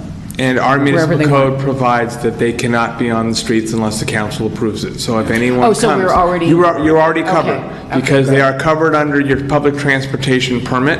So if any appear, we'll just grab them. Because they cannot operate here unless they ask your permission. Great. Cool. I can go next. Yes. Last Wednesday, Thursday, Friday, League of California Cities Board and Executive Committee met in Anaheim. The purpose of the meeting was to establish the goals for the league for this year, and after much haggling, we established 4 goals that they're finalizing their wordsmithing, so when I get back from the next meeting next month, I will bring the goals to the community here. Yesterday, I got to go to beautiful East LA Community College to see the pinning ceremony of our new sheriff. I guess they don't they don't swear him in. He was sworn in, but they pinned the stars on his thing, and that was an hour and change worth of time. Would have been a good day to rob a bank in LA County, because every cop around was over there. And to Thursday, I'm going to attend the SCAG meeting in LA, and also going to attend the league board meeting, the LA County Division League meeting Thursday night. Okay. I get the complaints. So I just have a couple of things. Some of the hotels have recently gotten new bikes added to their hotels. Is there any, they have to go through us at any point? Because I'm getting complaints of people riding down Front Street, and they're all the newer bikes. two of the hotels for sure I know have them. I know the Pavilion has them, and I think the Little Portofino has them. They were the first. And they seem to be riding amok a little bit, and I've got complaints on that. They need a public transportation permit. So under they your have it, municipal and I code. think that was probably some of the, I don't know if they're trying to sneak them in now, or how it goes, but I've got several complaints on those, so I don't know if we can look into that, Denise? Well, and they're discussing that right now about a public transportation. We'll look at, we need to understand what they're specifically doing, but the municipal code provides that if you're going to, allow people to do certain types of motorized vehicles and they're part of the rate or whatever, they have to come to the council to get a public transportation permit. I believe they're just saying that they're providing them free with their room. Yeah, I think, they give it to them for the room for free or something to get around, so I don't know how they're getting, but still. We could look at it's that an to see if impact. that may still qualify as a public transportation permit under the code. We'll just have to look at that. And one other thing, one of the older ladies in town today stopped me today when I was going by Vaughn's, and she almost got hit by one of these cars today. She was 3/4 of the way from the post office to Vaughn's, and a car went right in front of her, almost hit her. She's 89 years old. Car cut in front of her. I know we've addressed this problem before with all the signs and stuff there. I know the sheriffs have been staking that out a little bit themselves. I don't know what more we could do about it, but she was very upset about it today when she was talking to me about it, and said she almost got hit. And I said, "Oh, I'll bring it up at the meeting, and I'll see what else we can do." Somewhere down along the line with Vaughn's moving over to Sumner, it might relieve that problem a little bit. That crosswalk, I don't know what we could do, what else we could do other than putting up stop signs on each side of it so people have to stop before they go across there. I don't know. But maybe with the other bonds moving over there, it may alleviate the problem a little bit.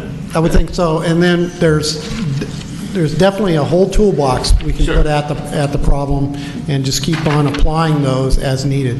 Right, okay, because she was very upset today. And Richard, did you say the two hotels were the VP and the Pavilion? Yes. Correct. Mayor Pro Tem? Mine are quick. I'll be attending Gateway City's Council of Government tomorrow night, and the local Cruise the West meeting on Thursday. And Allison Ozinski touched on it before I got to it tonight, but I would like to see on a future agenda item before the end of February to have a discussion of reinstituting the Harbor Committee, a discussion about what that committee would look like. The points that I think the council needs to talk about is what the committee was, its previous structure, what didn't work, what did work, and what the committee could and should look like going forward. I had the privilege of serving on the Harbor Committee, starting from about 2 weeks after I arrived and moved to the island, and was on the said committee until its time of closure. So it was a benefit, and I would like the council to have a discussion about bringing that back and what it would look like. I'm fine with that, sure. But please before the end of February so that we can put some things in place long before the summer season. Great. I will be attending the SCAG Summit with Oli on Thursday, and other than that, I have nothing to report. Okay. So we shall go to the consent calendar. We only have one item this evening on the consent calendar, and that is actions from the November 6, 2018 City Council meeting. I'll move approval. I'm sorry, there was a motion? Yes. And a second? Second. Okay. And if no further discussion, call for the vote. I will abstain. All ayes. Thank you. With one abstention. Item number 2. Good evening. Thank you again. Thank you for hearing this item. The recommended action is to adopt the Avalon Recreation Master Plan as a working document to guide city staff and the Community Service Department when prioritizing facility improvements and future development opportunities. At your October 16th meeting, you heard a presentation by City Fabric with some of the findings. Got hard copies of the document. There was an open period for review through October 31st of 2018, later extended to November 15th of 2018.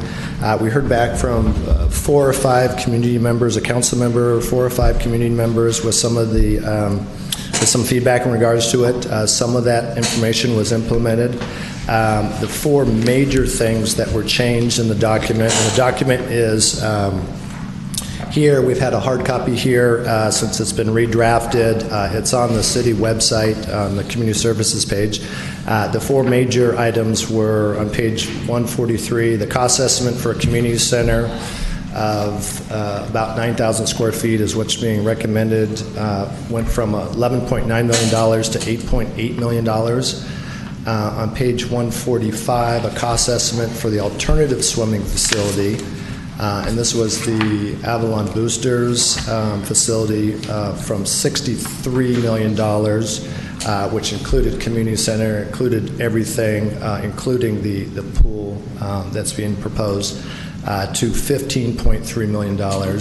And those operating costs went from $750,000 a year to about $450,000 a year. Page 146, just a real minor, was it was stated in here, the competitive pool was to race professionally, it was to race competitively. That was changed. And then on page 149, the Avalon City Park potential improvement cost estimates, which included, we have portable restrooms out there, included permanent restrooms, and includes building out the shelter, some landscaping on the site, went from $556,000 to $250,000. So we asked you tonight to approve this as a guiding policy for the department, understanding that each project in itself will need community input, but we have priorities in terms of the community center, the aquatic facility were high priorities, the dog park was a high priority, continued upgrades to facilities were priorities, continued program were priorities. So with that, I open up to questions. Okay. Council, do you have comments to begin with? I just have a couple of comments to make. I'm just going to recommend that staff sort of take these as generally applying to plans like this. We spent $33,000, which is less than a lot of these kinds of things cost, but some of the things that sort of jumped out at me in terms of the usability of this plan is that it contained a lot of beautiful pictures that weren't captioned, weren't referenced in any of the narrative. They were just space fillers. I know what my community looks like. I know what the parks look like.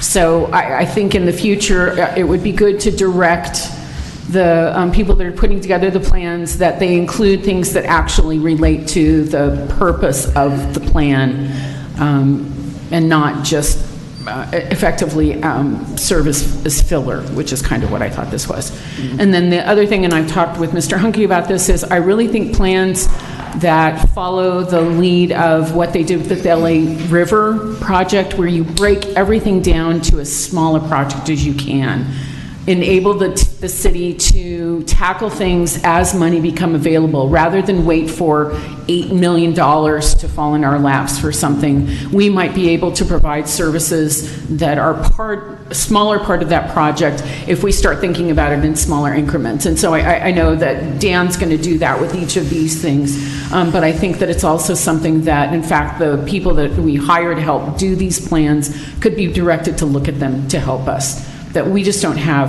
$10 million available to do projects. We need to do things in smaller and over time. I understand. That's great. Yeah. Good. But I thought that there were a lot of good things that came out of it. I really appreciated the community interaction that they did. I thought they were really effective in that, and I hope you provide that feedback to them. Great. Thank you. Okay. Public comment? Anybody want to say anything? Okay. I'll move staff recommendation. Second. I asked for public comment. Okay, I'm sorry, I didn't see you get up.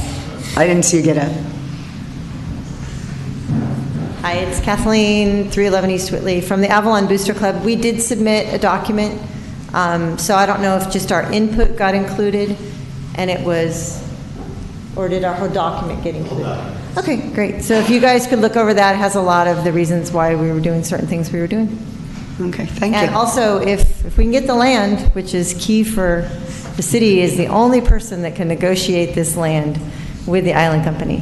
From my talks with certain members of the island company, they're still willing, but they need trade-offs, and they're relying on working with you to get those trade-offs, and then that land will be there. And we know that people we're talking to, if the land is available, there's sources of money that are possible, but those people don't want to hear from us anymore until we have land.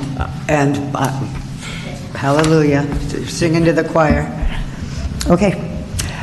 Alrighty, so there's been a motion and a second, and no further comment. Call for the vote. All ayes. Thank you. Item number 3, Amanda.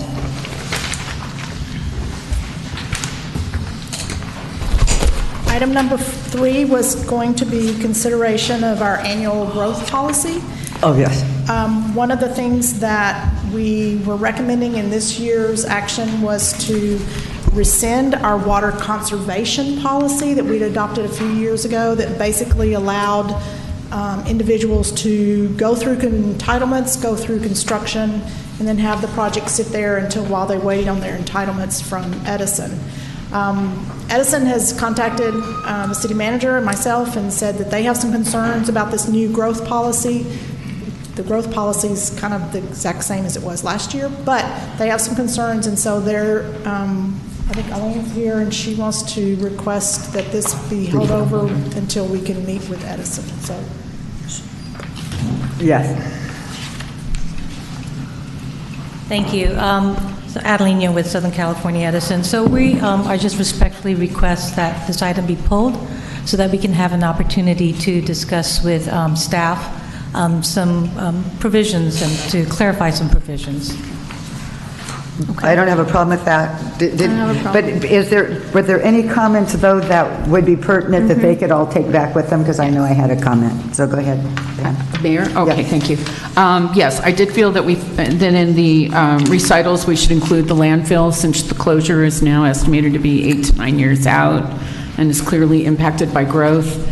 And in Section 4 that describes projects involving existing commercial and residential structures, it makes reference to enlarged provided no additional bedrooms are added, and I wonder whether we might want to consider kind of honing in on something more than just referencing bedrooms. It seems to me that we previously had a problem where people did things like they called something a wet bar in order to avoid a restriction relating to water, and it seems to me that this might also invite people to be creative in describing what they call a room, just so they won't have to deal with the water restrictions. Well, and in that same vein, because I was talking to the prior building official, there's nothing, so you can build a big room, and then we check it out and there's a big room, and next thing you know, there's a wall, next thing you know, there's a closet put in, and now they turn into bedrooms. And I don't know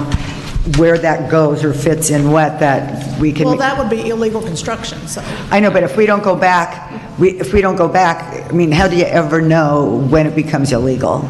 If it's an oversized, if it's not a, like I don't know, if you're not building a 10 by 11 room. Currently, we don't have a basis on which to go back to people's home after they get a certificate of occupancy and knock on the door and go back in there and see if they've subdivided it, unless we hear that they're doing construction. Right. But the other thing that has arisen out of our recent conversations with Edison is in our growth ordinances, we say a bedroom is anything over 70 square feet because that's what the building code says. It can't be a bedroom unless it's 70 square feet. It has to have a window, and it has to have a door, and it has to have a closet. But Edison, under the tariffs, they have a different definition. They allocate water based on habitable rooms, and habitable rooms is any room over 90 square feet, which is the information that Mary Schickling gave me. So that may be one of the things that they want to resolve, is that there's this disconnect between our definition of a bedroom and what we think drives a water allocation and what Edison actually has to work with under their tariffs. So I would support that we hold it over, and so because we want to be a team with Edison, and so we don't want our rules to contradict with theirs, and it creates problems for us, and it creates problems for them. Right. So. And go ahead if you had a couple other points. Those were just the two things. Okay, and I keep harping on this for some reason, but under the resolution item D, Southern California Edison has advised that that inadequate fresh water is available. No, wait. The part where, once again, where they say whether it's available or not, and that back to the whole thing that I believe the Planning Commission has the ability to say, but we don't think so. Right. That still is there. That is just a recital of facts on the background, but in this policy, the city still has the ability to make an independent determination as to whether water exists in terms of approving any project. Okay. But that was a fact that was in there as more background fact. Right, okay. Then I had a question on desal. Am I correct, am I correct that the trailhead has a desal unit? We approved them for a very small demonstration unit. And I don't know the gallons that it's going to be producing, but they're going to use it for the irrigation on the property. So it's a demonstration project. They provided all the analysis on how much it would produce, what the brine was going to be, and it's just strictly a demonstration project. Okay, and then... The city reserved the right to have them shut it down if it proved to be... Okay, and then what about just desal in general? Should this address that, whether it's... No? Department of Drinking Water won't allow it. Okay, well, and you're just saying it was just, okay. That's not Because it's for irrigation, it's Okay, not potable. okay, but what's the museum? Okay, so, and that's why this policy doesn't have one. was changed a couple years ago to allow the city, regardless of what Edison says, regardless of what the desal situation is, if the city, in terms of evaluating applications, if the city can have the independent right to issue a permit for development, if the city determines that insufficient water if insufficient water exists. So in other words, Edison can go ahead and issue a permit under Edison's power, but they still can't plug it in, and they still can't get a permit for the city unless we make an independent determination of that. Yeah, that was about 2.5 years ago. Okay. We did that. Okay. And it looks like there's a couple of people right behind you, Amanda, that might want to make it, even though we're pulling this, if there's something pertinent to revisions or whatever, great. I don't know what capacity I should be today, right now. However, my name is Yolanda Montano. I'm on the Planning Commission, and you're talking about the growth and the bedrooms that are being done as a room and then turning into a bedroom, a living quarter, and the water and all the situation. I find that we have a lot of illegal contracting going on in this town that are creating extra rooms, extra for people to live in and rent out. However, I feel that the planning department is an important department in this, in the city, and I feel that we need an inspector here more than 3 days a week. I mean, I get people calling me as a commissioner saying, this is happening over here, this is happening over there. Then I call Amanda. I call Amanda probably every day, but her hands are tied too. I mean, this is a department that needs help. This is our growth here in the town, and we're talking about trying to have some sort of check and balance. And I think we need to focus on getting an inspector here full-time. Because you're losing out also on revenue for permitting. Sure. Lots of revenue. And contractors need to be accountable because the city is going to be liable at some point for fires, electricians, plumbers, whatever, so forth. I think it's something that you guys need to think about too. I appreciate those comments. I know it's our sentiments too.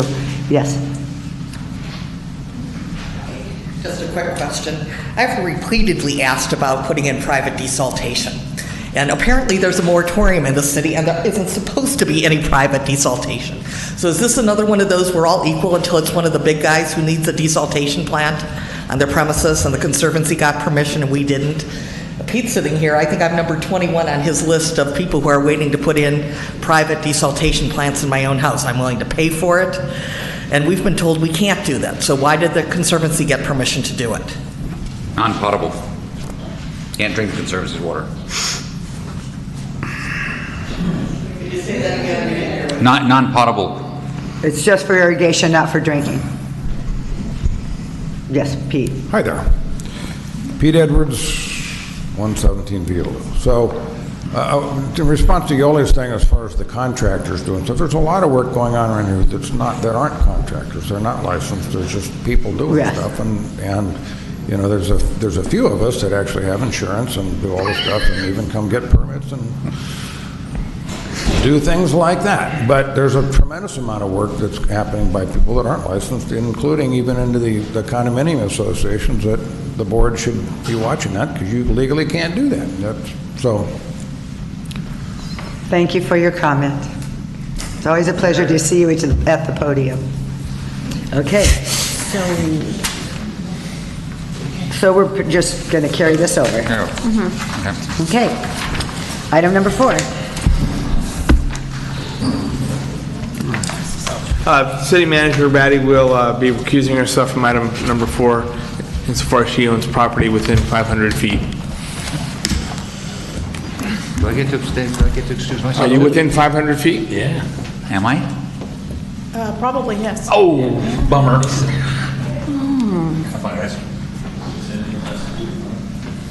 Yes. But you're an effective property owner, so you're allowed. Okay. So this item is for encroachment permits for decks at 383 East Whitley. This project came to the city in 2015 to expand the existing decks on the structure. The expansion of the decks would require supporting structures, and they were requesting that the decks extend out across their property line into the easement that exists between East Whitley and Whitley. There's a 15-foot easement. We went back through the records. Once upon a time, it was granted with the intent that it would become an alley, and it never became an alley, but it does have, I think, the sewer line utilities in there, and there's some drainage in there. So the applicant came to the city in 2015. They said, we want to enlarge the deck, and they received an encroachment permit from the interim city manager. Later on, they came back to the city and they said, we want to add some bedrooms on the bottom level. That's on the waiting list for water, even though they got their entitlements. And they wanted to enlarge the middle deck and the lower deck. When we went back through the file, we realized that they needed variances and they would need to modify their encroachment permit. They've been to the Planning Commission. The Planning Commission granted them, they approved the variance for the top deck from 2015. They approved a variance for the middle deck to also go out into the easement pending the encroachment permit, but they did not approve the variance for the bottom deck. They kind of held the size of the bottom deck back. So we're in front of you this evening requesting encroachment permits for the top deck from 2015 to go out into the easement, because the nature of the encroachment is such that the council should have signed off on it. And then we're asking you to approve the additional encroachment for the middle deck to go out the similar distance. I think the city attorney explained it really well at the Planning Commission, that the variances are for them to go to their property line, and the encroachment was to allow them to go into the city property. So the Planning Commission has acted, and now we're here for you requesting the encroachment permits. The applicant and the owner are here. You have a lot of information in front of you. I think you have some drawings and some plans, so if you have any questions for me or for them. I have a quick question. If the section, the encroachment area, were to actually ever be turned into an alleyway, could that encroachment be pulled? The city has the right to request the encroachments be removed at their cost. Okay. And how often have we ever done that? Or never? And Amanda, can you more particularly describe what the easement is for? What runs through that area? It's for drainage, I assume. It's got some drainage through there, and then there's our understanding is there's a sewer line that lateral that feeds the properties on the uphill side that go to that lateral and run down that easement. I don't think there's fresh water or anything like that in there. But there's a sewer line. Yeah, and if you look at on the first page of the staff report, for those of you that didn't watch that marathon planning commission meeting, we addressed the concerns about the easement by requiring additional reports of the applicant for looking at the structural integrity of that area built there, given the drainage situation. So we That's have the an reference. easement from the island company? We don't own the land in fee? We have an easement? I am assuming we own it in fee because it shows up almost as an extension of the street. So just like all the streets show up on parcel maps, it shows that easement is there. So it's not a paper easement, it's actually on the parcel map. Okay, so we shouldn't be calling it an easement then. If we own it in fee, it's property the city owns, it's publicly owned property. If we have rights to keep the sewer and the drainage there from the island company, which is in fact many of the properties that we have, we don't own in fee. We hold an easement subject to being used to continue to using it. It is. And the reason I ask is it matters to me. If it's publicly owned property and they want to buy it from us and we can vacate it, I'm all for that. Because then there's an exchange. We're taking public property and we're receiving money for it. But if it's an easement that we hold from the island company, I have different feelings about it. To my knowledge, it's our property. It's our and so property. it is a misstatement. It's not a good description to call it an easement. I think we were calling it an easement just because it has utilities there, but it is the city property. It's not, like I said, a paper easement. It's like Crescent Avenue or And they also somewhere. use that probably for utilities also? Would that be available for utility company to come in and put a pole or in that easement? Should Edison need to Yes, run Edison say, hey, I a wanna- freshwater we wanna line? Drop a pole there and it's our property and can they use that? I imagine they could. I'm not familiar with what options the public utility has to use city property. I'm sure they probably have some type of Something in there. access rights, but I'm not familiar with what that is. So it says, view is not a protected right. Correct. Yes. Okay. State law. Okay.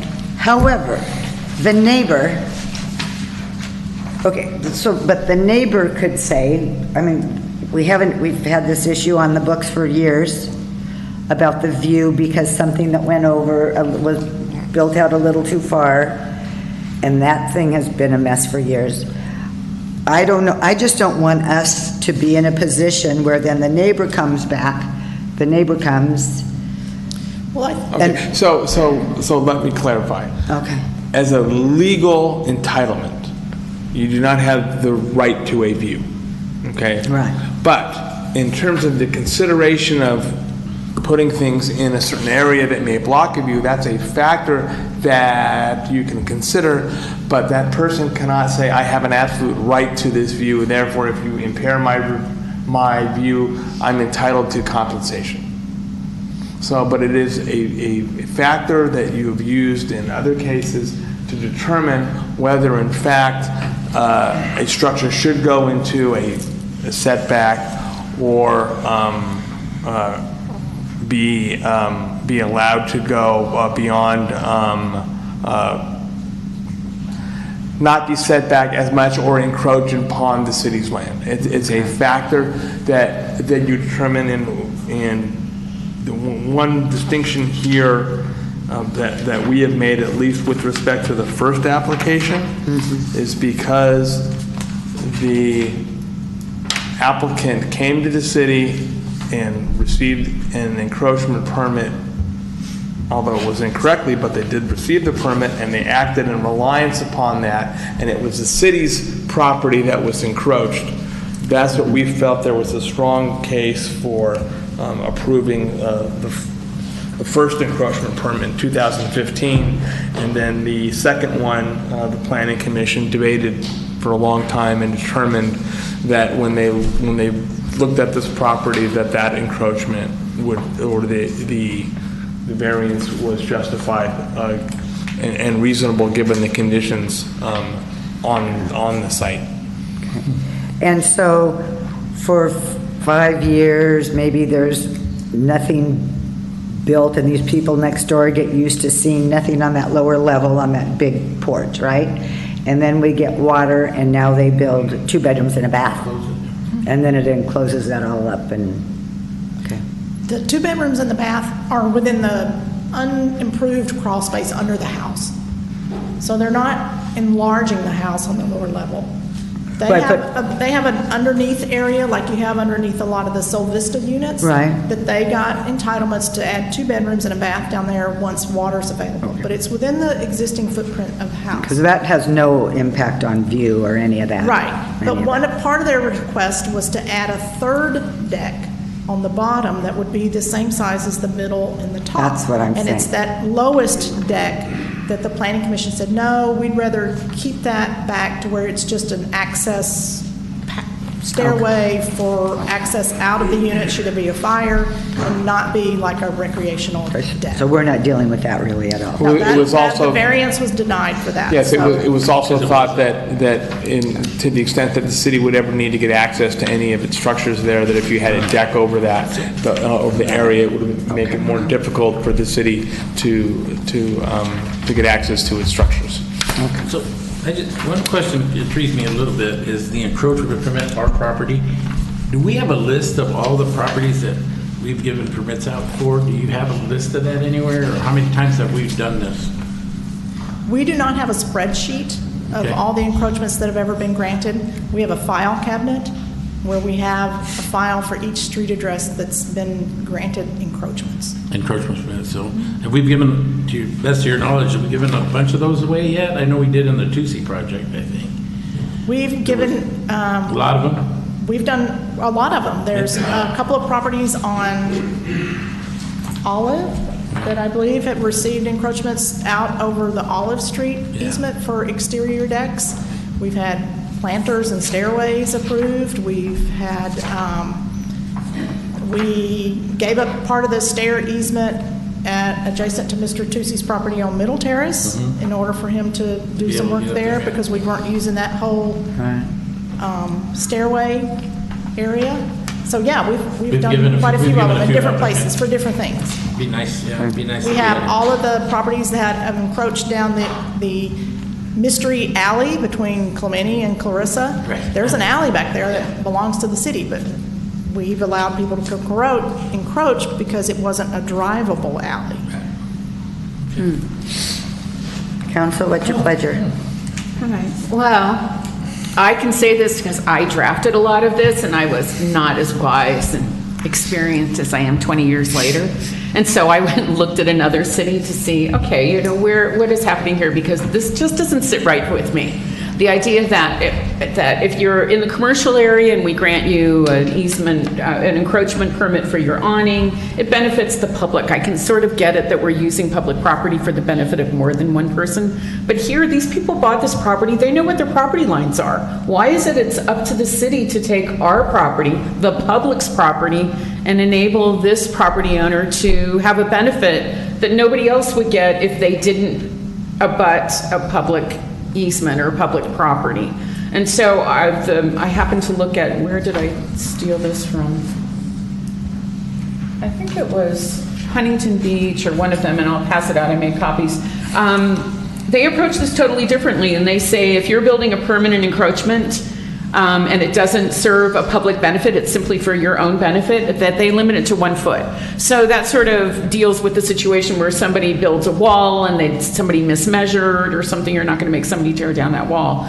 But from a philosophical standpoint, in terms of our responsibility to the public, it makes sense to me to rethink what we're doing. And in fact, I think it is somewhat inelegantly incorporated here where it says the encroachment use is necessary and desirable. I don't think that means to the property owner. That was intended to mean it's necessary and desirable to benefit the public. And I don't know how you could make that finding here. I agree with the city attorney that there was detrimental reliance, that the city made an error in issuing it, and that having relied on the city's error, they built the deck, and it would not be fair to require them to remove it. But I don't see how we can make the finding that this is necessary and desirable for those other 2 decks to make them bigger. So, and I'm going to So we can- recommend that, and when I pass these out, that maybe we think about amending. They have policies which give examples, which I think are sometimes easier to figure out. So you're saying the one that was in 2015, let's approve that one, but not any additional? That is my sense of things right now.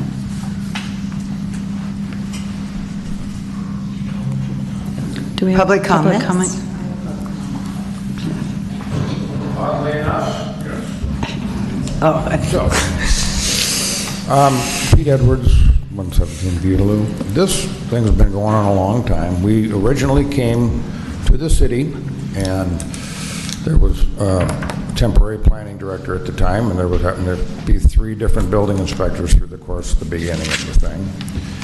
And as far as encroachment permits, since I've been here, regardless of whatever Huntington Beach or anybody else is doing or what Avalon's supposed to do, the encroachment permit criteria has been if the city has a piece of property, and usually it's a small strip, and they're not using it, and they're not likely to use it, then and the adjacent homeowner can put it to some use, it's been okay, do that. And it's a revocable permit, but rather than leave it sit there and somebody can make some use of it, that's been the criteria for the 33 years that I've been here, right, wrong, or indifferent. So when we went to the city in 2015, we thought, okay, well, the next door neighbor's done the same thing, which I do have a survey, if anybody wants to see what's going on. I don't think that's part of the package, so let me give that to you. Your Honor, can I approach the bench? You may approach the bench. Is security in the building? Call the bailiff. I was actually accepted to law school and That was the best decision you ever made. Huh? Better for everybody. Yeah, it was a good decision. Thank you. So that's we do that to see what was happening. What are we looking at here? Can you, this is the same, What you're looking at is that is the area, the 15-foot strip of public land that's behind all the units and homes along that port of East Whitley and up behind the homes on Whitley. So that could be turned into a dog park. Okay. It could be turned into a dog park. It might be already if dogs are pooping there, but you know. Yeah, I mean, that's, there actually, I was out there today, there is actually a lot of poop up there. Already in existence. So we went and thought, okay, well, this is kind of, happened next door, and it happens in a lot of other places, and we thought, well, I honestly did not think it was as big a deal as it's become. However, so we went through the channels that we were told to go through and got the approval. And then once we built it, actually, the neighbors were unhappy. And so we all got together and we pulled the front back and we pulled the side back on both sides as much as we could because the framework was up there. So if you look at it, the framing looks funny because it was supposed to be bigger, and we all pulled the top deck back.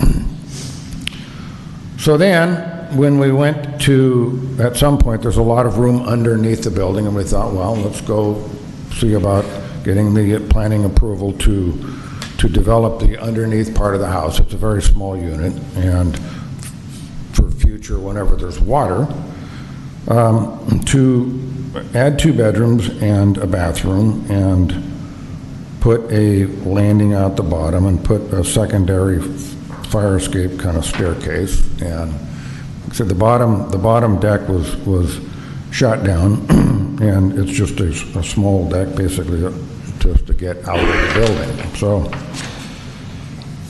the owners at this point thought, well, let's just, since who knows how long it would be before we get water, let's build the middle deck, and the idea was to expand the middle deck out approximately 4 feet to the existing post line. So that's pretty much, it's the idea is to expand the middle deck approximately out 4 feet and sideways about 2 feet.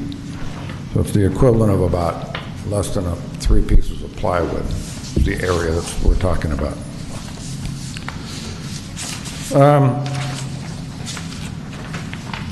So that's what we're asking for, is an encroachment permit for, actually, apparently you need one for each I don't know. The top deck's bigger than the bottom deck.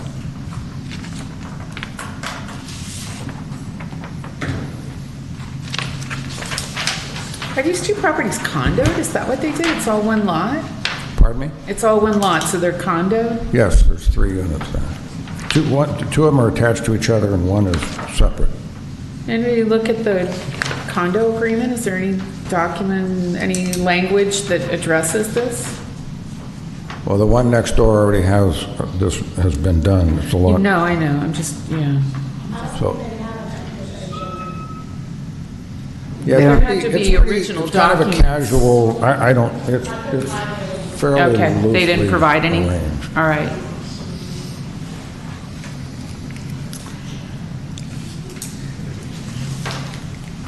Survey's very interesting. Does that survey make any sense or help anybody at all? I think so.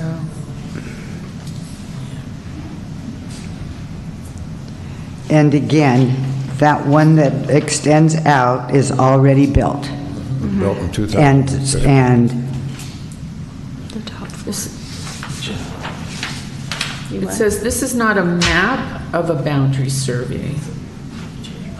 No property corners have been set. Could we hear from Paula?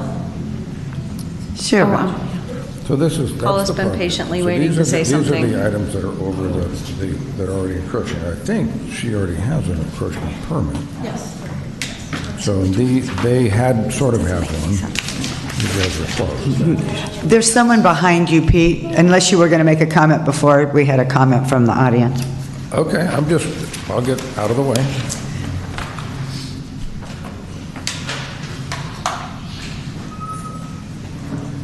So one of the issues I have is that, yes, there has been precedent for this type of construction, but I don't necessarily sometimes think it's appropriate.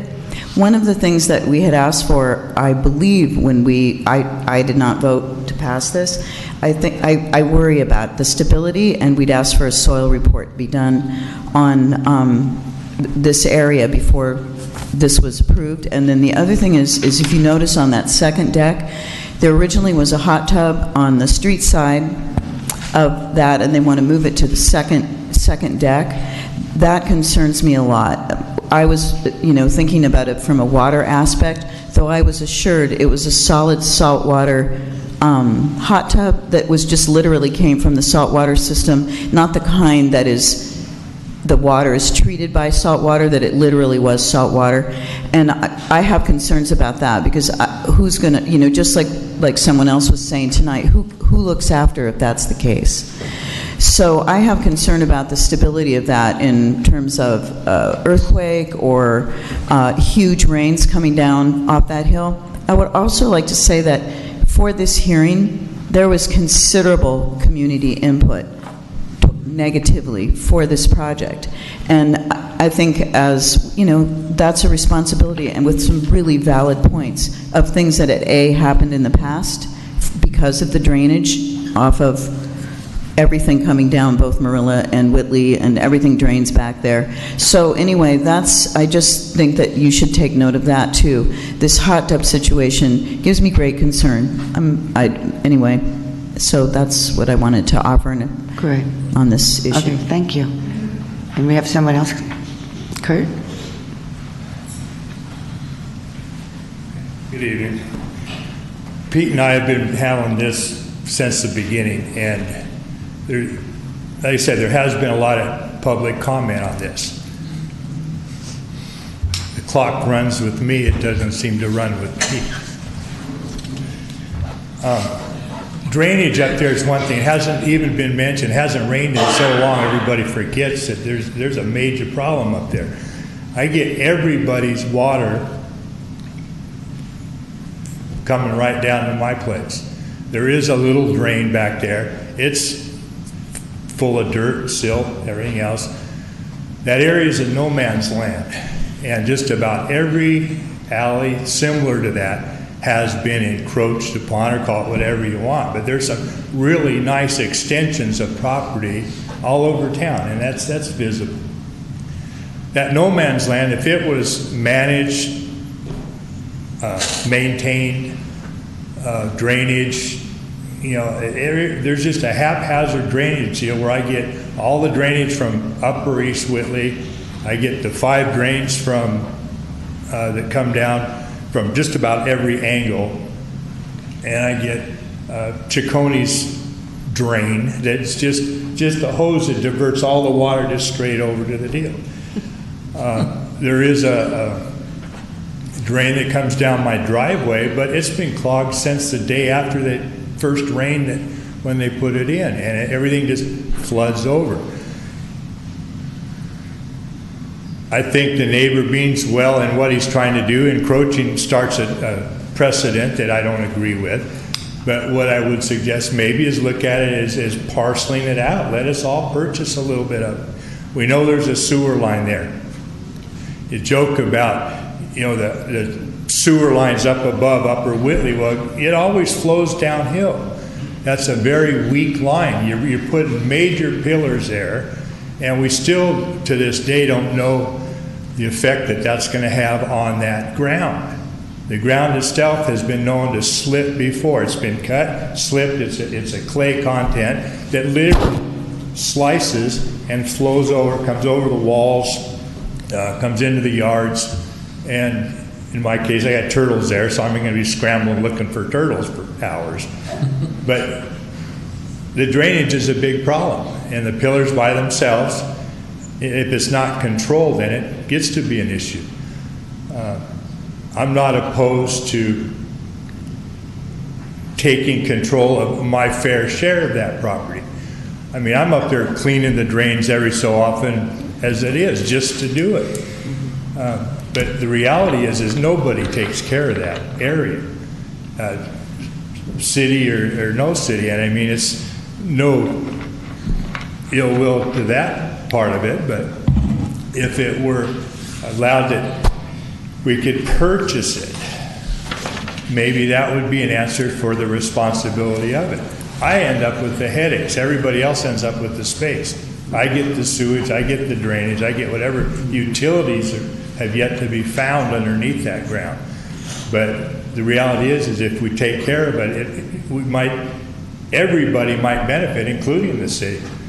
Dog park, I really don't think that's a good idea. But, I'm open, but I'm always open for discussion too. But a lot of this just plain wasn't right from the beginning. And as much as I hate coming up here and speaking, I will just because of that. If we're going to do something for the city, and I'm here to represent my part of it too, let's do it right. Let's follow through, and let's not keep giving stuff away. If we can make it right, make it better, and make people responsible for their own areas. But the drainage is my biggest concern, and it rarely comes up because it hasn't been a factor for the lack of rain. But we're going to find that out in the next couple of days probably, because we got the biggest storm we've had, for a while, predicted. Southeast, which is very rare, very wet, and for us out of harbor, very dangerous. So anyway, think about the drainage, and I appreciate your time. Thank you for your comment. That does share an interesting point that it's come up in the past a few years ago regarding some of the space in the alleyway behind Clementi, for example, that there's been some encroachment permits in that alleyway as well. And there are homeowners on that street that are willing to purchase that little bit of land. So it's something that I think the idea of purchasing those bits of land is something that we should think about. Council, what's your pleasure? Any other comments from the community? Okay.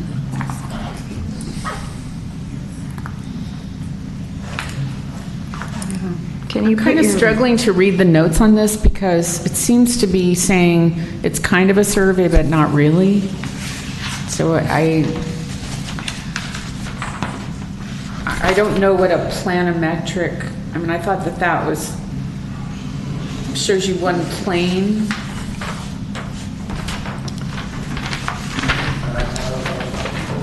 Okay.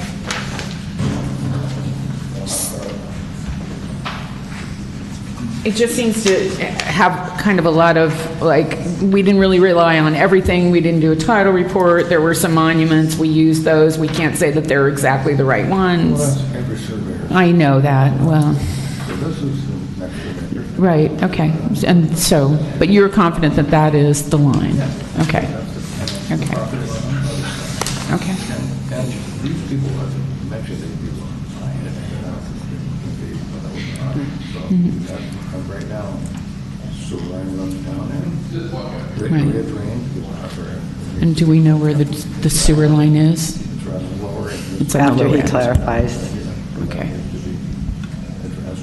kind of comes on next to sharp turn and it's supposed to go on the first driveway. But it's going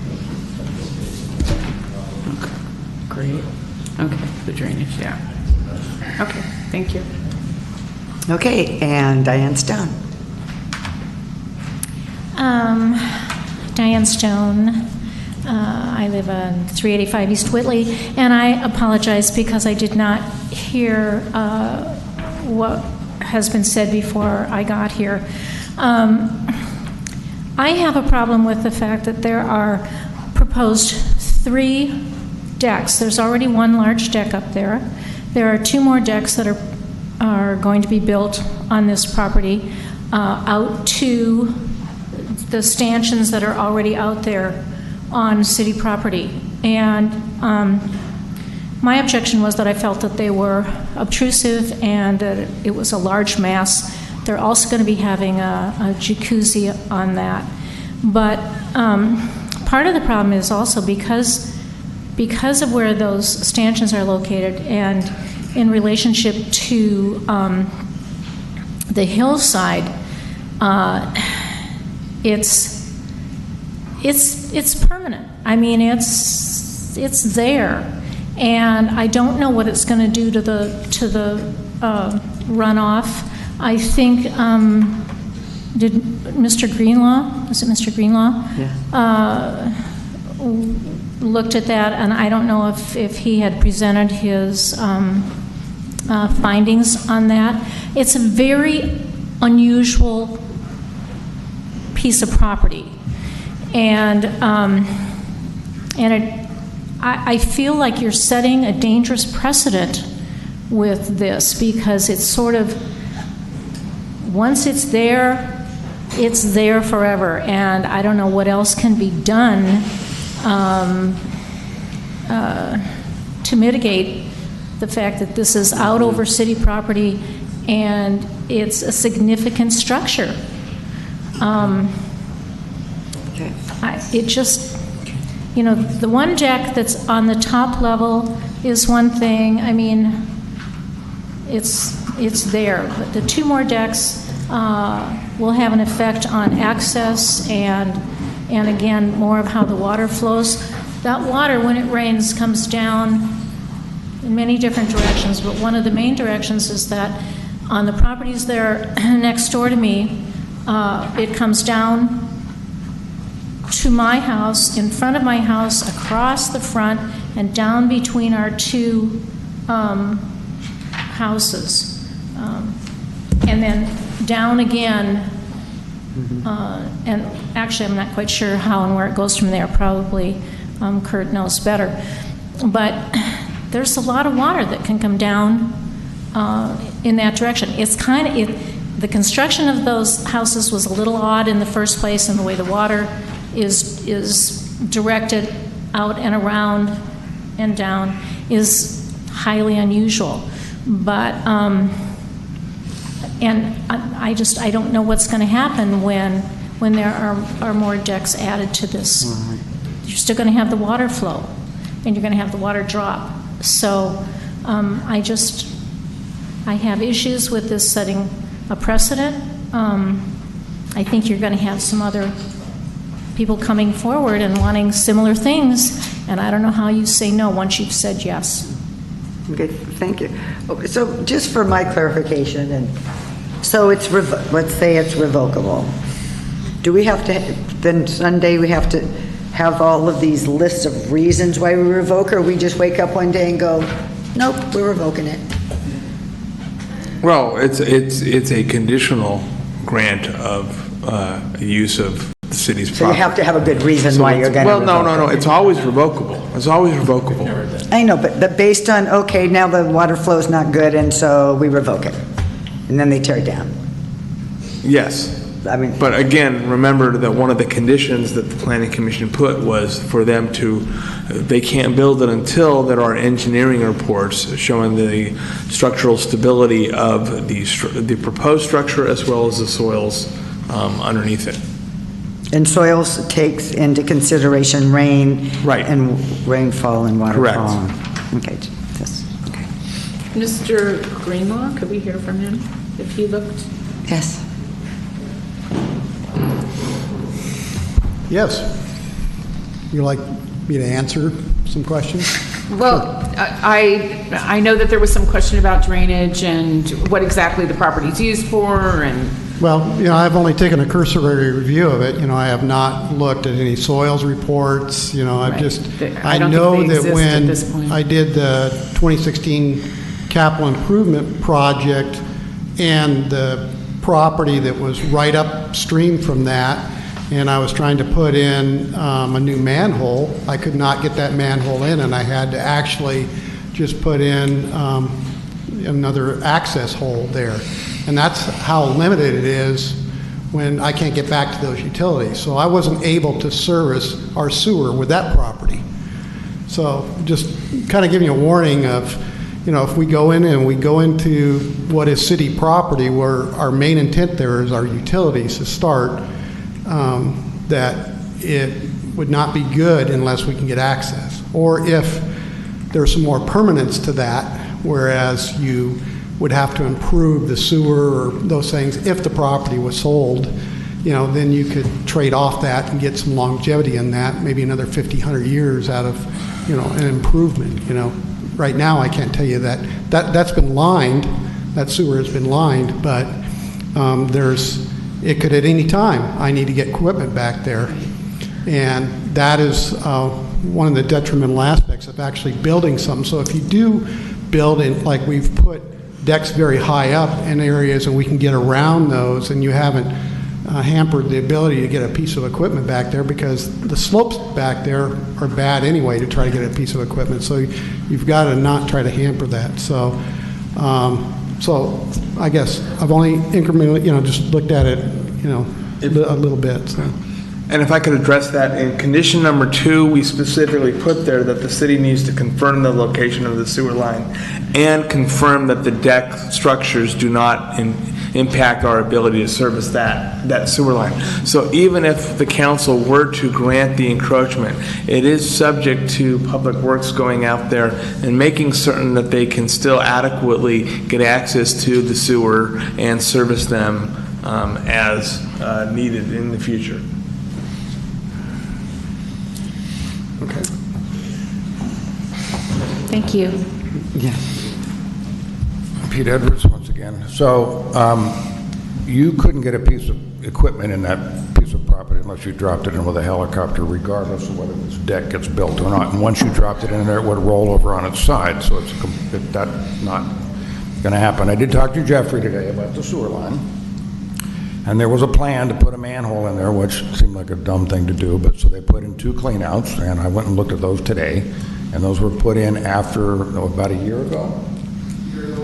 So about a year ago, and that was done after we put the supports in for the deck, and Jeffrey said that the sewer line was fine. So, and I understand all the concerns, and obviously I'm not interested in doing something interesting and having Kurt receive all the sewage that from the thing fell apart and slid down the hill. That's not how we operate, and I understand the concern there. And obviously, we had a soils guy look at the dirt when we did it, and he was going to write a letter, and we have to get engineering, which we'll do. And so we're not really trying to ruin everybody's life, although that seems to be what we're doing, but, or the results. So anyway, that's... I think that's a bit dramatic, but that being said, the top built is deck, or the top deck is built. My concerns with this is what I've said for many, many, many years, prior planning commissioner and now city council person, is the precedent that we set. And, you know, if we have lot lines for a reason, we have, you know, I realize that we're saying that this isn't gonna potentially harm somebody, but it's still a precedent. So, you know, look at the amount of money that we spent with the Tbilisi project and having to handle, you know, the lack of permitting and whatnot there and the concerns with that. So it's the precedent for me. If I understand this correctly, the Planning Commission said no to the bottom floor, said yes to the second floor. That was not an emotional event. It was a poster there that was still on to them. Right. The meeting was determined we would pull that deck back just enough to get out and to get down to the bottom of the stairs. And that's what that plan that you have shows. So that deck is on the bottom of the plan that's in your package. It's not the proposed plan. I guess you should probably be up at the podium. Yeah. Yeah, because now I can't hear. Yeah. What Pete just said is the plan that went to the planning commission for the expanded deck is not what you have in front of you. The concern there was that the planning commission, as I recall it, didn't want to have the encroachment, but that the deck as shown here was sufficient to allow people to escape in case of an emergency and stuff like that. So there would still be some deck there, but it's on their own property, does not require, as I recall, as is shown here, does not require the encroachment. I want to see what you're saying. Yeah, okay.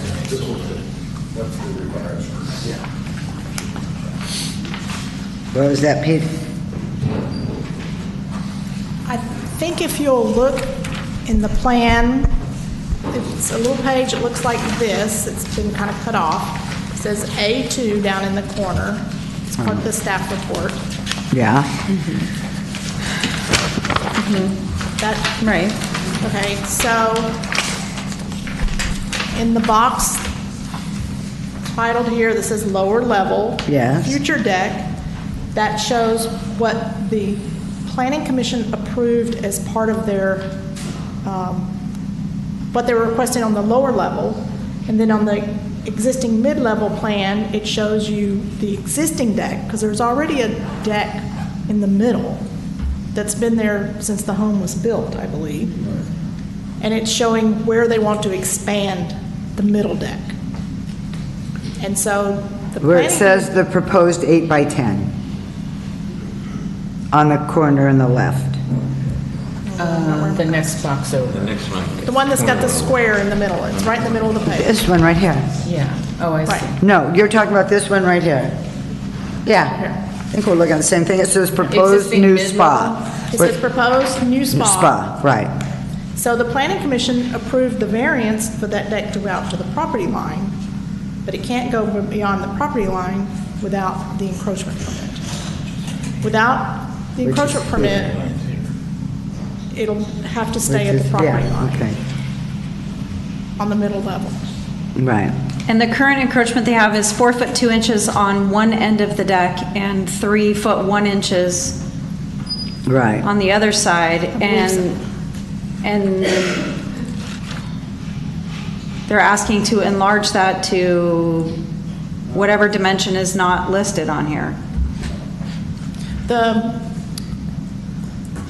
upper deck currently extends beyond the support post by a few inches. And then the middle deck was proposed to go to the support post. But the support post is out over city property. Is out on city property. Does that help? I'm still seeing confusion. Yeah, no, I mean, I see it. There's obviously missing some dimensions on here, but I spoke my piece. The proposed, just that part.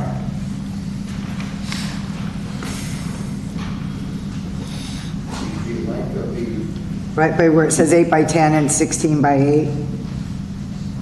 On the middle level. The existing deck, yes, sir. It's here, but it's cut off on here. So they're looking at this right here. They don't have all of this part. That's the upper existing deck. What do you got there, Pete? What do you got there? So this is that's the one that's there now. Right. Well, hold on. Why don't you talk to more than one of us at a time? I only have one piece of paper, but I think I had that on there. Yeah, I was just now I was asking about this. 4'2" here. This is existing right here, this little spot. This is the encroaching part. This part here is what is there. Right. Proposed is this strip right here, and then building out to these posts. Okay. These posts. But this is proposed right here. Yeah. And you're saying this is existing. No, this part's existing. Okay, but Pete, what does that say in the box? It says existing right now. That's where this is very confusing, is that this plan, you're looking at it two-dimensionally, and it says that this area right here is existing. And that's what makes this confusing. Yeah, how is that? These posts are existing. This part this is existing here, this is not. Okay, and what is this then again? Right here. What's that? What's this area? This is the top part. Yeah, so this is the top part. No, this is the top part. Okay. This is the middle level, which is fine, existing mid-level plan. Right, and then this is basically this. This is this then, right? This is this. Those posts here. So this is the top deck. Yeah. This is the proposed and existing deck line. See the existing deck here, the new deck. So this is existing here, not out here. So based on this, where the support structures are now, they want to build beyond the support structures. Up to it. The top deck is built beyond it. They want to bump to it. So bump up. They want to build right there and up to it. So all of this out here is just, none of that counts. So they're going to go bump into it. This is the top one's different. So it'd be the same actual out as the top one. It's not going any further out than the top one. Not according to No, this. not as further as the top, going to these posts. So the top one cantilevers over the posts, this one goes to the posts. And the bottom deck goes down here, just enough.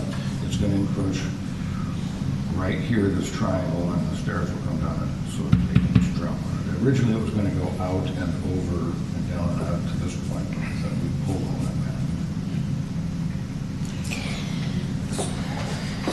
So where the top deck is,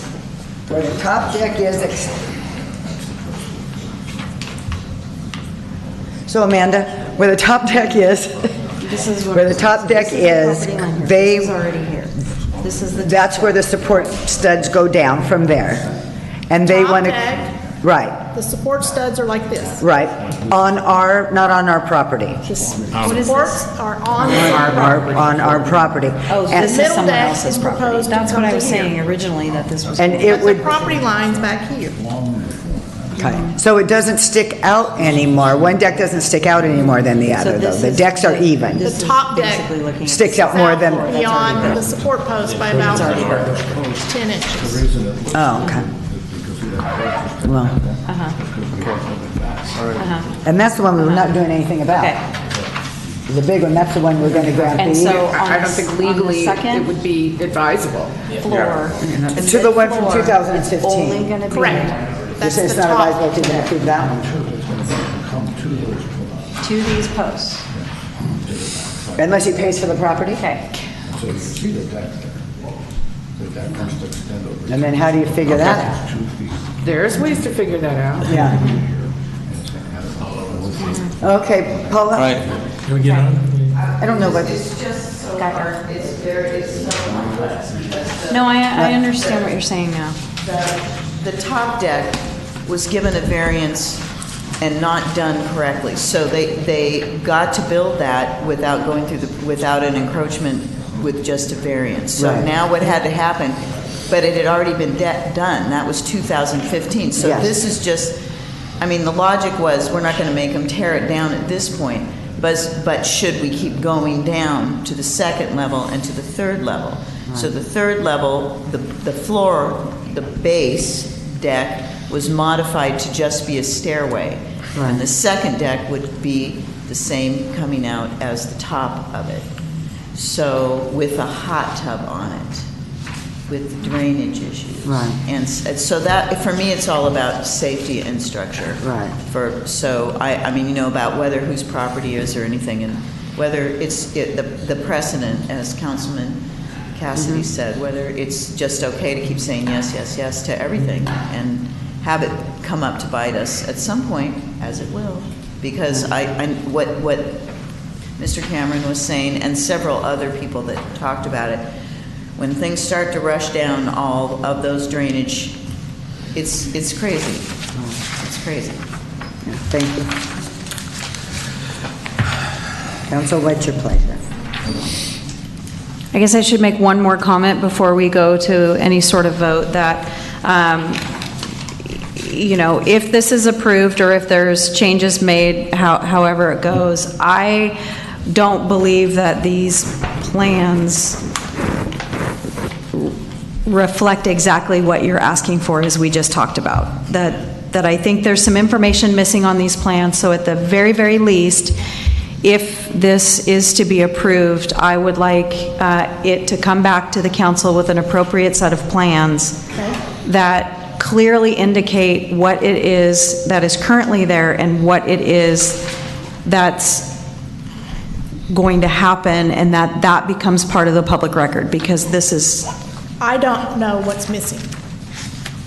I don't know what's inaccurate. I guess I need... Where it says that there's existing and it's not, where it says it's proposed and it's not, the lines are drawn, the dimensions aren't there, and Pete just explained this to me, so I understand what it is that he wants to do. I'm saying that if the council approves it, then that where it says that it's an existing deck, it's not actually there, and where it says that it's proposed, that's not actually where they're proposing it. So as a condition of... My condition of approval would be... is to come back I with... would ask we hold it over. Hold it over to get correct plans. I don't want to, I'm sorry. Yeah. I don't want to say, let's condition that they bring in some plans that have been explained, and I don't mean any belittlement about this, but that have been explained off camera, off mic, that there's problems with it. Their architect has sent like 3 sets of plans and said, these are the ones, these are correct, this is what we're doing, this is what we're asking for. So if they're still incorrect based on the applicant, then I say, hold it over, have them come back with the correct plans so that staff has a time to look at them, analyze them, and we can present to you something that's correct, that we're not trying to fix it after the fact. Pete, can you guys do this in time for the 18th meeting? Pardon? Can you do this within the next 2 weeks to present it back at the 18th? Really taken out of the word existing. But this is the public record. This is what we will come back to. So he said Yeah. yes. Yes, so we'll hold it over till the... I'm saying that a layperson who doesn't understand how to read these plans, and I'm not a professional, but I know enough to read it, and where it says it's existing, it's not existing. And where it says it's proposed, it's not proposed.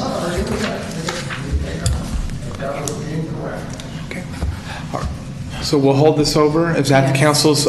Sure. Okay, Yes. just so the council can just be thinking about this, it's proposed that these encroachments be for 5 years, and we need an amount of insurance that you want to require. So those are 2 issues. There's some blanks here on the actual entitlement. but when you come back, if you grant this for one or two of the encroachments, it's proposed 5 years, which is what your Muni Code provides, unless the council determines otherwise. So, we will highlight those issues in the next staff report for your direction. Okay. Okay? Thank you. Sorry for the delay, or on the decision, but council has spoken. Okay, good. Oh, we need. Need a break? Everybody need a break? Bring back people. Okay. Hey, Denise? No. Oh, I'm sorry. This is the reason. This is what I'm saying. All of this is existing, isn't. All of this that's proposed, isn't. And I don't think that's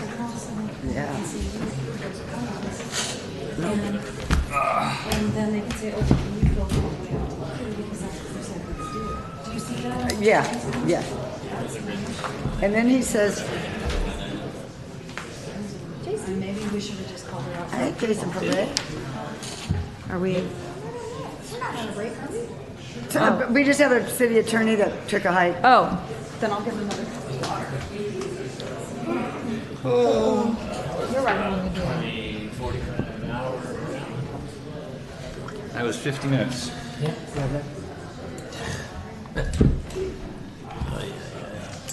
Well, what's Jason Perret doing here? Oh, I know.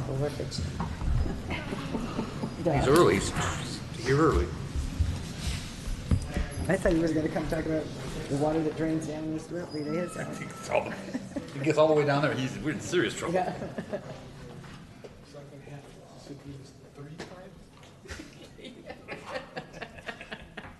I did see your head explode. I took it by your look that you watched the plan.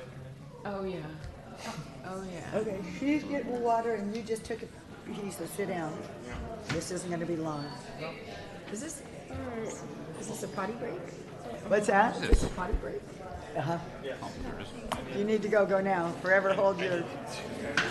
3 hours. Put us on a break? No, just a quick... Just a quick... yes.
Okay, and we're back live.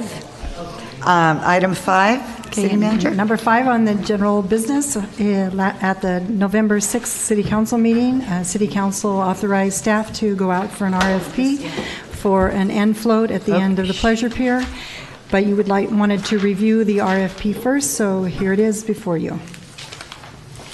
Were there any comments? Okay. I have a comment regarding the exclusive use. Yeah. Which means there's and I'll flip to it, there's the dimensions of the float that can only be used by one entity.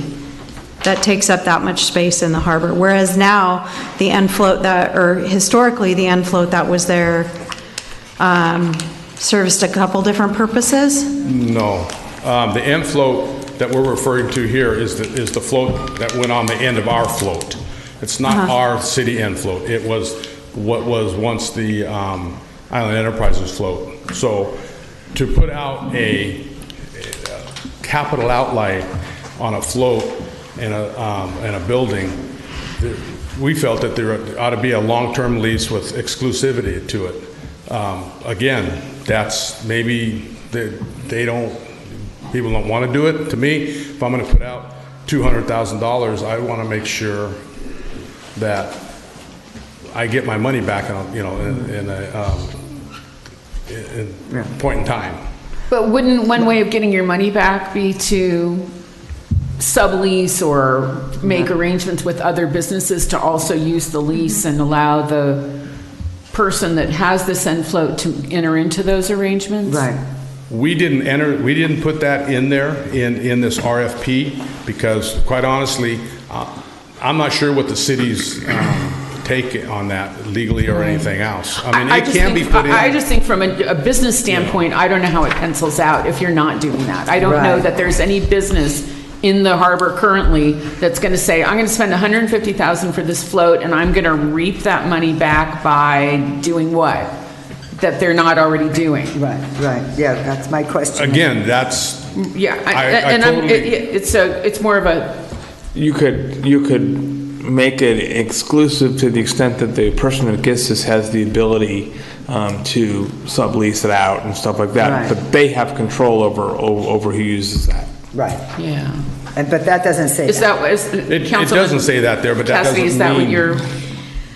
Yeah, I think just the exclusivity, and then I kind of looked at this and thought, well, if someone else is going to charge rent, then why isn't the city doing this? And then the city has control, and then the city's got the income coming in to say, hey, we'll rent you portions of an exclusive float for your businesses. But once you rent it out, once we rent it out, it's no longer exclusive. However, if somebody, and as you go through the businesses that are in business in town here, the Island Company, the Parasail, the Dive Shop, there's businesses there that will use that float all summer long that will open up space on the pier. And as far as being able to sublease it, these new waters, that's something I think we can add in there. I wasn't sure how the council felt about that. Yeah. No, my comments were the same, that if I had that float and then I wanted to rent out some space, why can't I do that? And it doesn't make it sound like you have an option to do that. And I think just to tell somebody when you have a meeting with them that, oh, but you can do that, it might be better if it's in the document somehow. Does that make sense to all of us? Just a question. And then would the other question I had, and pardon me if I overlooked it, but would it be able to have structures built on top of it? We put in here a single structure, a 20 by 10 foot building that's no higher than 10 feet, and that gives it 5 feet on each side for safety to get around. Like if that's too big, then we were told to come up with this and get your input, and this is what we came up with. So if there's changes to be made, then please direct. Okay, so I have a couple questions. So the city requires the permit service to be provided from May 1st to October 15th. So let's say we have a beautiful year and I want to keep my float in there till December 1. Can I do that? Now, that's no. Or November 1st, or, Well, you have to. there's issues with that analogy, because you might have a great day today, but it could be a northeast tomorrow, and we cannot pull that float out. It takes, a couple hours to get that float out, and we will have to pull our float out off the pier, because that float's attached to our float. Okay. So, again, if they're in to May 15th, we can work around what's ever easier to get it out. Right, Yeah. that seems That's to the be only- standard, I just didn't know. It's like, it's all like weather roses related on the and- pier, I want to stay open longer than my agreement, can I do that kind of thing? Okay. Then I have the respondent, and I don't know, this is education for me, and I'm sorry I didn't contact you before this. The respondent must also work with Avalon Marine Service for weights, chains, installation, and removal of the float. Yeah, I'm sorry, I can't hear you. I'm sorry. It says the respondent must also work with the Avalon Marine Service for weights, chain installation, and removal. So Avalon Marine Service has an exclusive for that service? Exactly, the franchise, they have the experience. And it's an exclusive. And So if you have a mooring currently in our harbor, you have to use them also, and you have an annual obligation correctly to do certain. Right. They have a rotation. But if I had a business over town that did that, I couldn't bring my business over to do it. No, I believe he has a franchise agreement. Which is exclusive. Franchise. Oh, just a question, because this is new to me. Annie, I want to say, sorry, Mary, I want to say that I think we have something in our municipal code, and Scott's looking, I think, right now, that if you wanted to have somebody else come with the specifications of the weight and the chain and stuff, it has to be approved before you do it, because we want to make sure that what you're placing in there is going to be secure enough and doesn't put the city and any boats in jeopardy. Right. Okay. I would just also add that one of the conditions also, just to make certain, is that the person makes certain that any requirements of the Coastal Commission, that we're going to put that onus on the proposer. Okay. So that would be just one additional. So that brings up the question, and let me just make sure I heard you correctly. If someone builds a float, they have to get the approval from the Coastal Commission to add a structure onto that float. If that person would be required to obtain any required permits from the Coastal Commission. Because this is only going to be a temporary structure, the Coastal Commission may decide there may be a certain type of permit that they issue, or they may decide that because it's temporary, we're not going to issue, but we're going to put the onus on the contractor to handle all the any Coastal Commission approvals. And then I just had a question on current waterside permit holders, and then existing waterside permit businesses will be given priority. Is that then going to be done? I don't know how many of those people we have out there, number one, but is that then like you're comparing apples to apples, and if you have a current one, you get 5 more points than the other guy? I mean, how do you do that? How do you give priority, I guess, is my question. Probably through the business plan that they come up with, and what they plan on doing with it, and are they in good, good standings? Have they, been late on any payments? I mean, that's really an arbitrary. I mean, how many current waterside permit holders do we have? Boy, that's a good I mean, question. 2 or 50? I want to say 30-something? Yeah, I want to say 30. 38. I was just looking at that list this morning. I think JJ's thought on that was that one factor to be considered, and not the only factor, but one factor is if you have a permit, you are familiar with the harbor, you understand what the requirements are, and therefore that may be something that will be a benefit that will be considered positive to your proposal, versus if you don't have one and you're just coming new to the city, or other circumstances exist. It's like a vet status or something. Mm-hmm. Okay. And then would there be mooring fees associated with this? Yes. Yes. Yes. And then as far as the evaluation criteria, it's extremely vague at the very least. Evaluation of the RFP, we haven't devised that yet, Cindy. Okay. But I would think somebody wanting to put in the effort of submitting an RFP would want to know what the criteria is. But, okay, sorry, when you say evaluation, I thought you were implying like the mayor did with the point system. What else would you like to see in what we're asking in the specifications? Proposals will be awarded based on the best interests of the city and evaluated according to the following criteria: nature of waterside permit, business plan, approach and equipment, experience and reputation, benefits to the city. Those are all subjective. Yes. I mean, I feel as though, so when we get proposals that come back to the city, so, I mean, I like the color of JJ's uniform better than I like the color of the next uniform. I just don't feel like it gives us any meat and potatoes to be able to make a good, it puts the decision-making very subjectively on the council to decide, hey, I think you're a good business, but Richard may not think you're a good business. So that's all I'm saying is, can we make that decision-making process more defined? Because if I were gonna put 2 weeks, 3 weeks, all these meetings, this amount of effort into doing a proposal, I would want to know what it is I'm up against. Well, hey, if I don't actually meet this criteria, maybe this isn't a good fit for me. But I wouldn't want to go through months of process to get to that, to find out I'm not. I mean, it's just so subjective. And it's fine, if I'm the only one that feels it's subjective, then please, let's move on. No, I have to say, I had that feeling too, but I was sort of struggling with what kinds of things, because I don't really, I'm having trouble envisioning what the float's going to be used for. But it seems to me that certain things that we could look at, or that I would be interested in seeing, is, does the proposal reduce congestion within the harbor?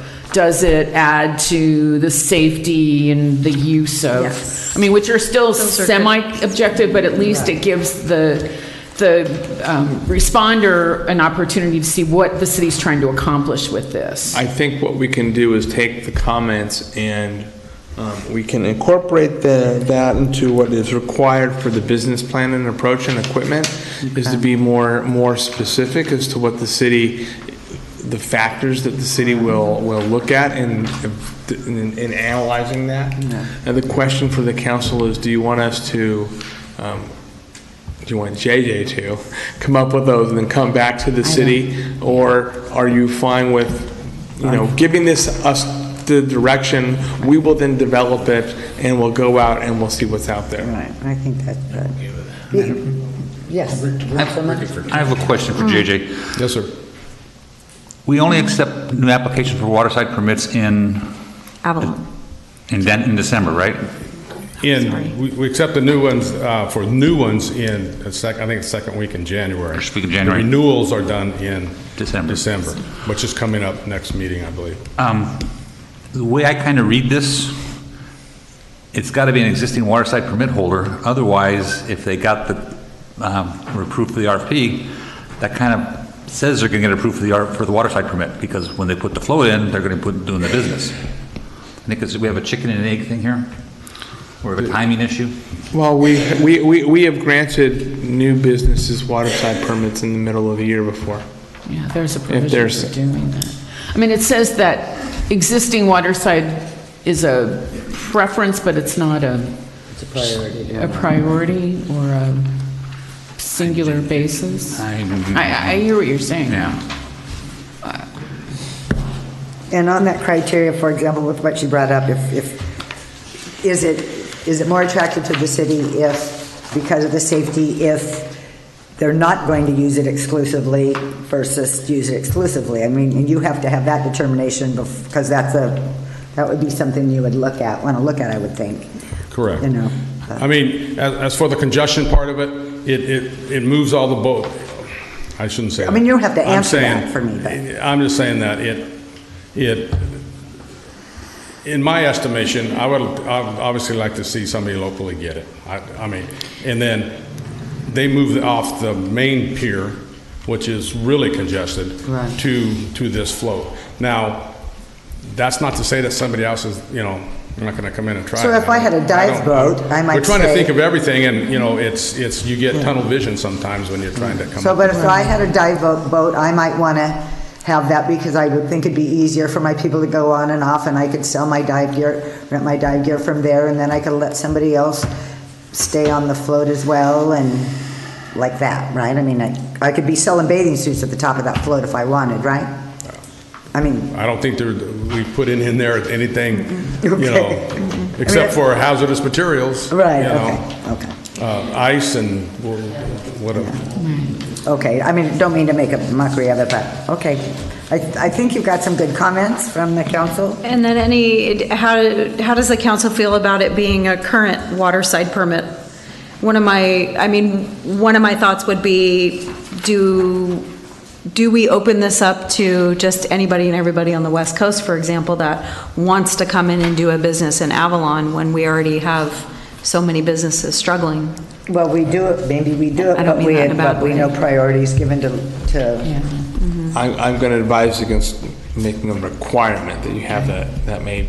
Do you have a current waterside permit? It's a factor. I don't know. Right. I'm concerned about making that a requirement. Okay. Fair enough. Okay. Good. Square. Okay. I think we're good. I think we're good with the comments, and you can incorporate them and go issue this? Yes. Thank you. Great. I don't know if I am, but. I'm sorry, we've got comments? Sorry. I think there are a lot of good points made. Hi, guys. Of course you knew I was coming tonight. Right off the bat, JJ said, I don't think anyone would want a float at the end of the pier without a long-term agreement.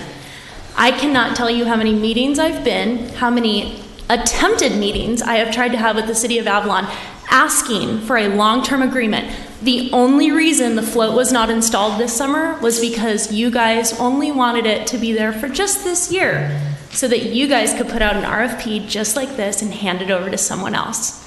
So can you guys just say that you don't want us here? You don't want Island Enterprises here, or you don't want our end float at the end of the pier, because that's kind of the way it's going, right? You want to put the nightly fee back on? Rich, you said at a council meeting one time, there's a lot of money on the table, we should go after it.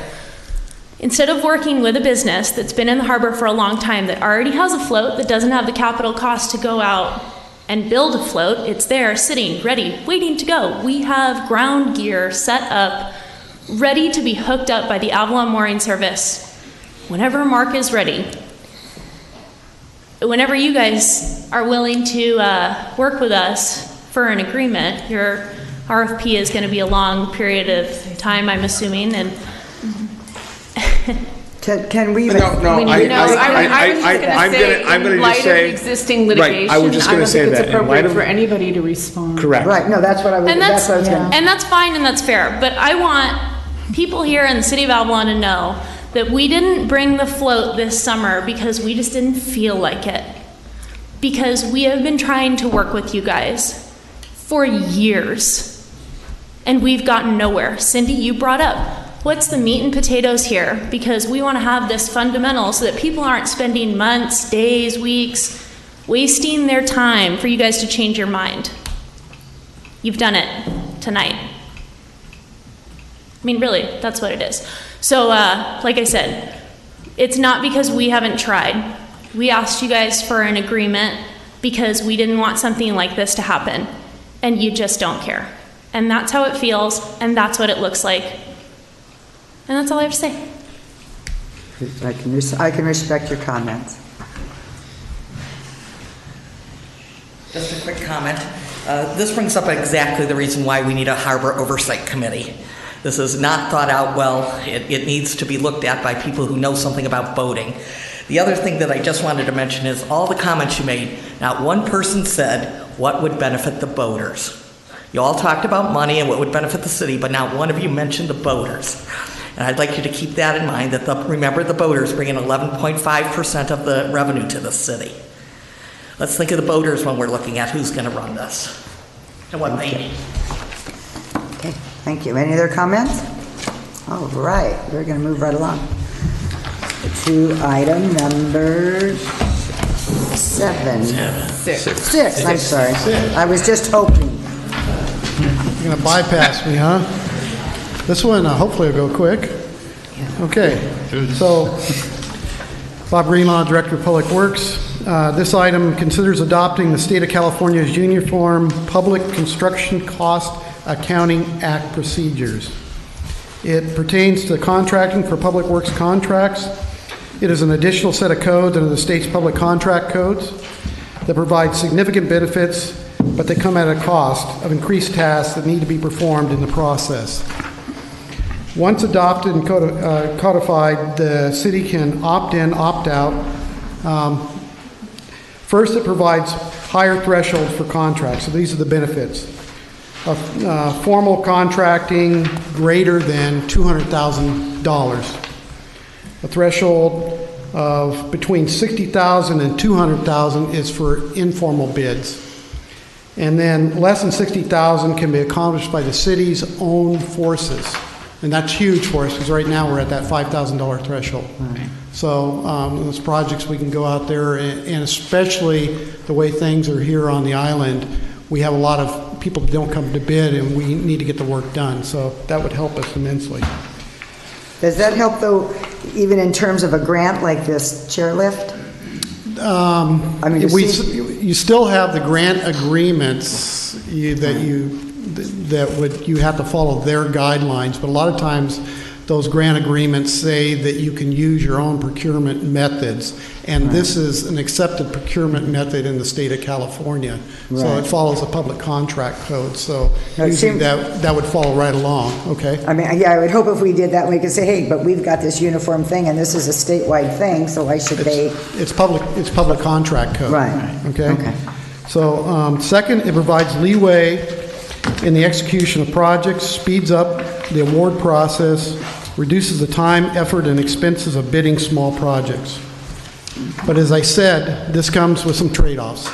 So here's some of the costs. The annual maintenance of a list of interested qualified contractors, number one. Number two, noticing requirements, depending on the level of bidding for formal, informal. So that requires us to go out to trade publications at 14 days before the bid. So that would be beyond just publishing in, for a formal contract, publishing in Catalina Islander. We'd actually have, there's a list for LA County that you have to go to 2 required and then 2 additional out of 4. So 4 additional trade publications, but we can do that through technology, through email, fax. It doesn't need to be actually where we're publishing, paying to publish in those.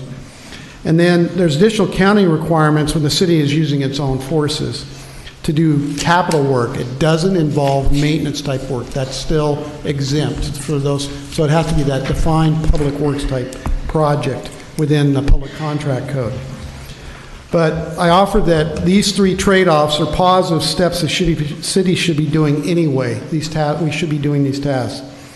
We should be keeping an annual list of interested qualified contractors, so we need to go out there and market ourselves that our projects are out there and have that list of qualified contractors so that they know that our work is out there, and as we put it on the public purchase website, they're receiving that information.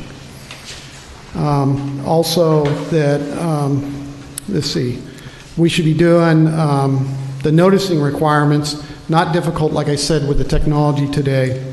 In the accounting requirements, we already have a work order system that we're making more robust all the time that we use to do our own public works type accounting so that we make sure that we are tracking our force account, because that's just good budgetary measures so that we know that we're actually tracking those costs for our labor, materials, equipment, and our direct and indirect costs. So we do have that set up. And we should be doing those things anyway because that makes us more transparent. So the trade-offs there, I don't think they're all negative, but they are more work for already kind of overworked staff as it is. But those are things that we should be doing, and we'll see positive benefits coming out of those. So the recommended action is really to adopt the resolution electing to become subject to the Public Construction Cost Accounting Act. And if the resolution is approved, staff will return in January with the required ordinance adopting informal bidding procedures. Further, the process to amend the municipal code to include informal bidding procedures provide an excellent opportunity for staff to review and draft a financial management manual. And at my last employment at San Luis Obispo, we had that, and we have that available to us, and it is a great tool, and I think that you'll be very impressed if we move forward with that. To provide additional clarity to existing policies and to further articulate current practice for increased transparency and user ease. And so that we would be bringing that forward. That would be an additional task. So I guess what we're asking is to adopt the resolution tonight, if that all sounds good. Any questions?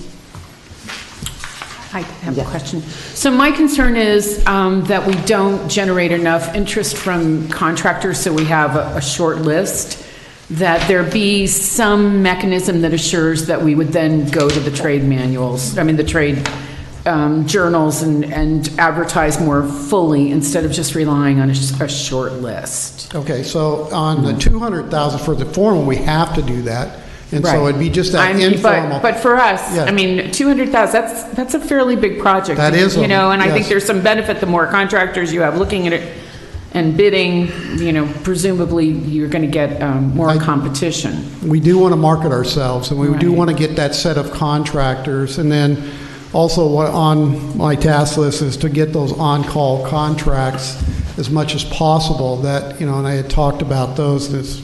I think it was all the way back to May. But those are more for professional. No, there are also you can get that because you also can do that with construction contracts too. Yeah. It's an indefinite delivery time and indefinite quantity. And when you do that, you get a master contract, and then you get tasks, and you can define that with even capital work.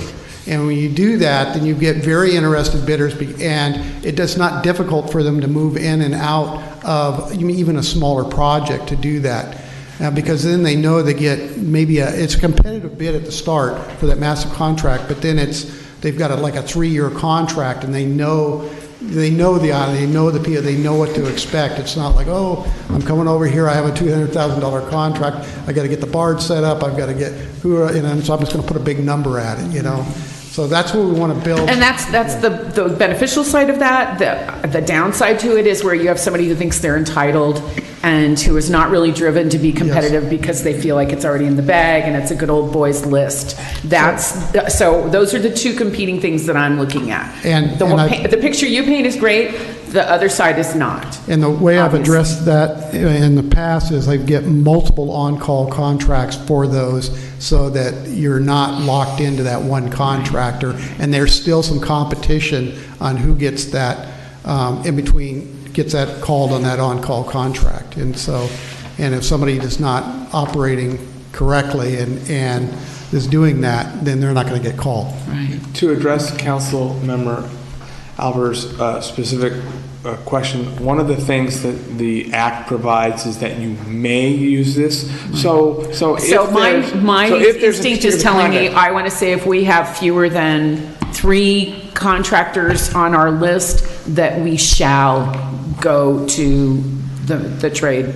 I'm just throwing an arbitrary number out, but I think there's some minimum number where it's just not competitive enough. Correct. And you can make that determination once you establish when we get to the ordinance. The list. And I think what our experience has been with this is that cities that have a lot of projects that fall around $50,000 really embrace this, assuming they have the accounting to keep track of the city personnel hours, because you don't have to bid for $5,000, and so you can just do it in-house. And so I assume part of this is we are also making the determination. Right, the force count. No, that's a very big benefit. But that we have the personnel available that can do this work if we do this. That's right. The whole purpose at times there are projects that we do. Right.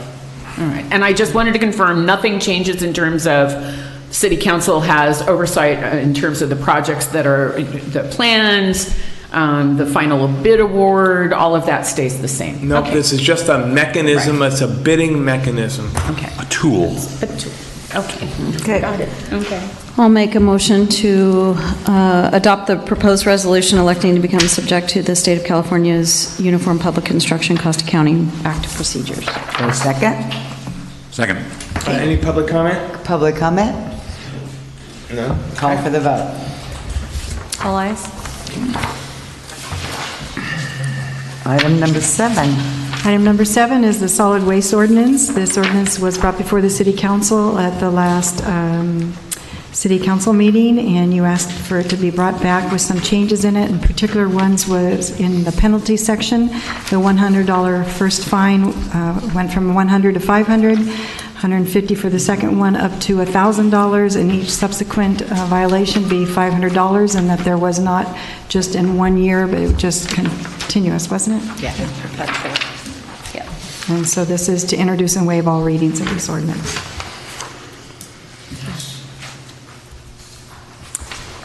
Okay, I just had a couple of questions, though. Not that I want you to change, but that the health officer have the right to inspect between 6 a.m. and 6 p.m. We can't do a surprise attack at 9 p.m. or, I mean, would there be a reason that we would, because they have the hours on which they have to put the things out and whatever, but is there a benefit to be able to do something after 6? Or is that just because we don't have staff usually on, or that it just makes sense to? Where we stole this from. That was, it was in our existing. I don't have an answer for you, Annie. Okay, I mean, I don't know if that's, I mean, so if all of a sudden somebody calls, the city calls you at home and says, Denise, blah, blah, blah, and you go, okay, I'll get code right out there, and it's 9 o'clock at night. We have to wait, whoops, we can't go see it till 6 in the morning? I guess that's my question. I'm looking, what section is that? It's section 6./2, 205 and 206. It's been renumbered, I guess, to 206. Oh, to 206, yeah. Inspection of receptacles authorized. Do anything after 6, we're not supposed to. So after that, they'd have to get an inspection warrant. We have the right to do it unfettered, is what we're saying here. Can we change the times? We can change the times, yeah. Can we just say Yeah. that any time that At the any business time. is open to the public? That's fine, yes. Yeah, Or 6 a.m. or until, Anytime the business is open to the public. It's broader that way. okay. Okay. And can we, okay. And then it's, Such entity is open to the public. okay. Okay, and then this one other question on 209. An additional charge shall be made, therefore, at a rate as specified in a resolution. So we're going to come up with that charge before this thing goes into effect, so we know what that is? Or, I mean, it should be done pretty close at hand to when we do this, right? I think she's saying 209. An additional charge shall be made, therefore, at a rate as specified in a resolution of the council, in addition to any penalties. We've got the penalties, but I just didn't know, do we have something already with that additional charge, or are we going to need to have a resolution shortly to substantiate that 209? Do we have something on our fee list for? I want to say that our agreement with Avalon Environmental, they have a set amount, and then after that, they go out and they charge to the business. Okay. And then I have. But I can Yeah, I think verify it's in the that. trash rates already. Oh, okay. It's a separate line item for it. Okay. And then I just have a question about residential oil. Because I don't know what people, there's a lot of people that fry a lot and like the turkey. And I don't even know what I do, if I have a coffee can or something, but with the oils that I have, or else they just get, you skin it off and you throw it in. I mean, shouldn't we be doing something about residential oil? Well, actually, in the next few months, and sooner for the commercial stuff, Avalon Environmental, we've been in discussions with them. We're coming back with a whole plan for the council to consider for commercial as well as the residential to decrease our Green waste? Just to decrease what's going into the landfill. I mean, I put my grease in. And green waste. Yeah, I mean, you put it in a plastic bag and then it goes in the trash can and then you go, and then what happens to it? You know, it just gets squished probably. The landfill. Yeah, so anyway, so good. Okay, well, that'll be good. I'm glad that's coming forward. Okay, is there comments from the I community? just had one comment because it bothered me that we didn't say this before. In the last meeting, we had a discussion and there was talk about people taking recyclables over town in big bags. We have an ordinance that prohibits people from taking recyclables out of anybody else's trash can except their own. So I just want to make sure. That particular reference we made was for a school teacher, and that she had her students bringing the bottles up there. Oh, okay, never mind. That's what I was referencing that time. It means we're gonna. Yeah, we don't have control of their trash, I guess. If the kids take their plastic bottles to school, Right. the teachers. No, you can, you can do it with your own, but once you put it in the trash, somebody can't go through and take it out. Well, I are party poopers. Yeah. I mean, some people like You haven't been that. along with each other, obviously. I don't think we've ever cited anybody for taking people's Okay. recyclables, but, okay. I would like to move to introduce and waive all readings of an ordinance of the City of Avalon repealing and replacing Article 2, Chapter 2 of Title 6 of the Avalon Municipal Code regarding solid waste collection. I'll second. Wait, with the one, With the changes With the one as change. discussed, and we need public comment before we vote? Okay. Oh, I'm sorry. Take my vote back. Take my vote. Caleb Lenz, 13th of Rio Drive. So code enforcement was in the lobster trap the other day. They told all my staff that everything was fine. A week later, I get a citation in the mail. So if the staff is being told everything's fine, yet your paperwork says I'm breaking the law, where's the, how's my staff to know what to do? I would have to verify that code told your staff that it was okay. Why would they send you a citation, Caleb? That's why I'm baffled. Well, I will check that out and find out. According to all my staff, when I brought that in, upset with them, saying, we have the sign on the wall right above the trash can, I've told you 1,000 times. And they're, yeah, Miguel came and said everything was fine. And so, that was where, And that was last week, Caleb? that was a couple weeks ago, got that. Okay. And then as far as the whole dump situation, what is the life expectancy of the landfill? About 10 years now. The last flyover, my understanding is it was 9 years, but that flyover was 2 years ago. And how does that compare to when the MRF facility was built? Are we on schedule, Well, are we? No, it's been extended. It extended it, but, yeah. And what is the game plan once the landfill is That's full? a Is there very good question. plan in effect? Start Yes. shipping it off right now. Go ahead. I'm sorry, what are you saying, Cindy? I mean, at some point, we're going to end up shipping it off.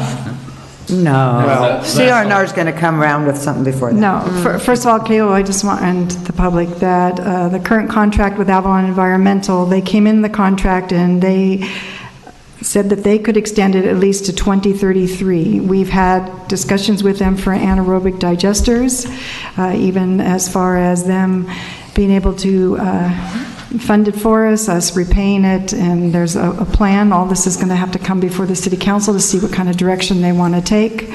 So if we did that, the landfill would be extended for an extremely long time. Okay, so there's a plan of work and discussions. Yes. Yes, Well, definitely. Yeah, various discussions. And then one last question.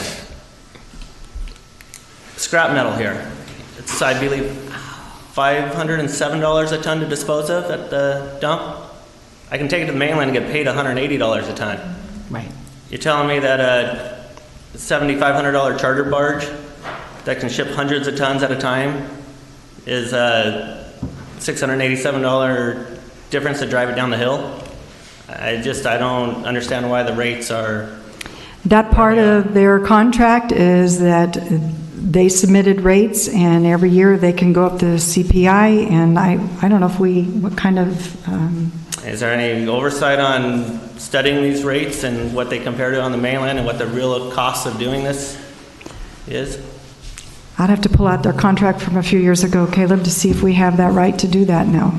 Okay, is it just that, I'm not as familiar with the actual rubbish disposal, but scrap metal for dirty, mixed, unseparated scrap metal. You can get $180 a ton right there in Wilmington for it. And I was hoping that the Avalon Freight Services would reconsider because they had to deal with a guy that had that huge that was an container, amazing service that Capital Freight Lines provided. And that really cut down on a lot of, stuff that you see around town because there was a place for people to take it. If it was easier to dispose of trash on the island here, we wouldn't see all this litter everywhere. You make it convenient and easy and affordable, and people are going to do the right thing. You make it so hard, they're going to dump it up at the motorcycle track, up in behind Captain Hart's house, or wherever else they leave all the trash everywhere. And I just want to clarify that the city doesn't receive any of those revenues. But you have the oversight over... No, I just want the public to know that if they're charging whatever you're saying that they're charging, which what you just said, that we don't receive that.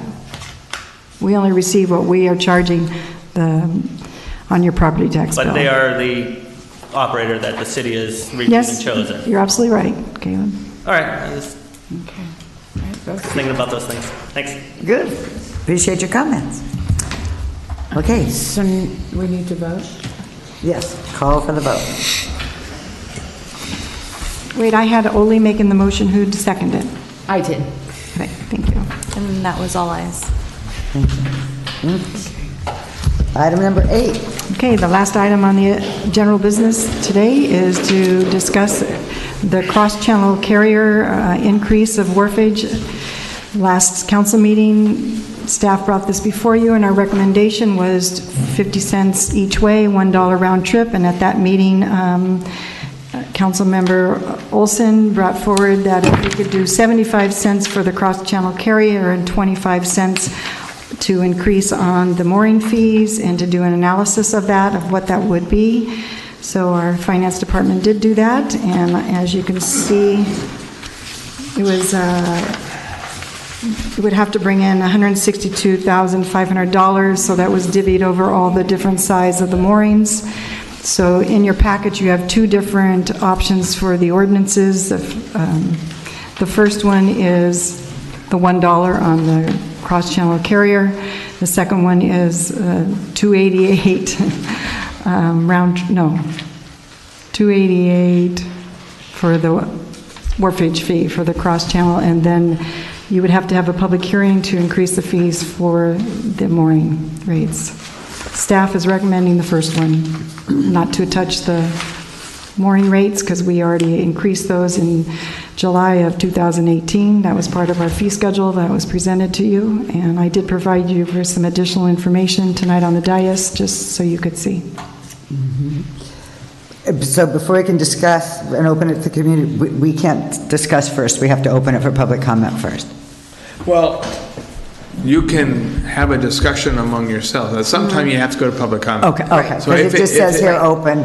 Okay. Okay. Because it says open the public hearing, but if we can talk here for a moment first, that would be helpful, I think. Yes. Okay. All right. So I know Mayor Pro Tem probably wanted to speak. Pam, I think we might all have something to say, so would you like to start? Sure. I appreciate the fact that we have some extremely significant deferred maintenance that needs to happen in the harbor. The money's got to come from somewhere, but I just want to start the conversation by saying that in probably 17 conversations I've had in the last 24 hours with members of our community, there has been no decision that has been brought to me to sway me in the direction that we should do a third increase in mooring fees in this year.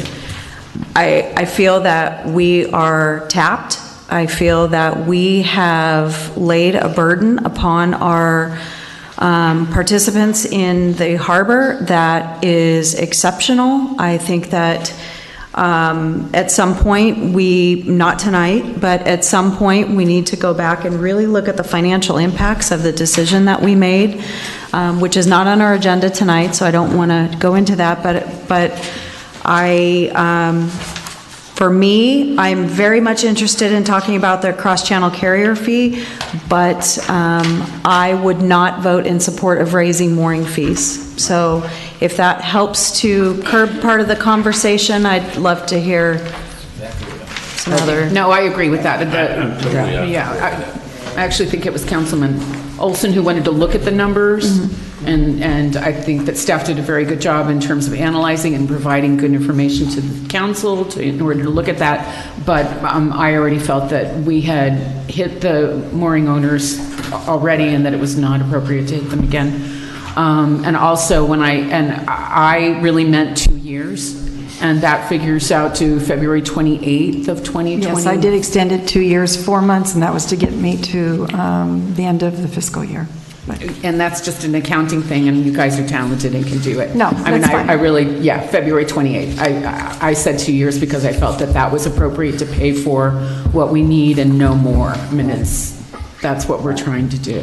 So that would be my request, that we really stick it. So that it's the option number A, which is the 50-cent increase each way, and ending on February.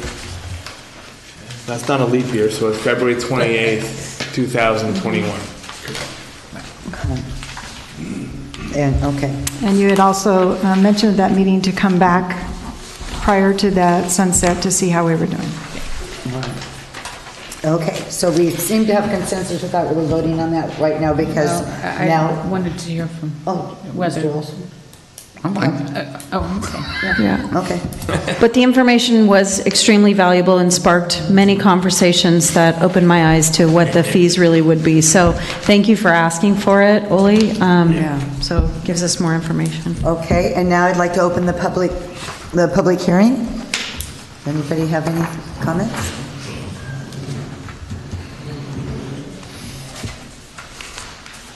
Agenda item number 8, and on page 2, I'd just like to focus on that one section right under the 100 feet or more, just to get to the heart of this and show how disconnected this concept is with what's in the best interest of business in Avalon. But basically, in March 2018, the shoulder season, kind of the bonus package that brings a lot of loyal people over in boats that spend a lot of money in town.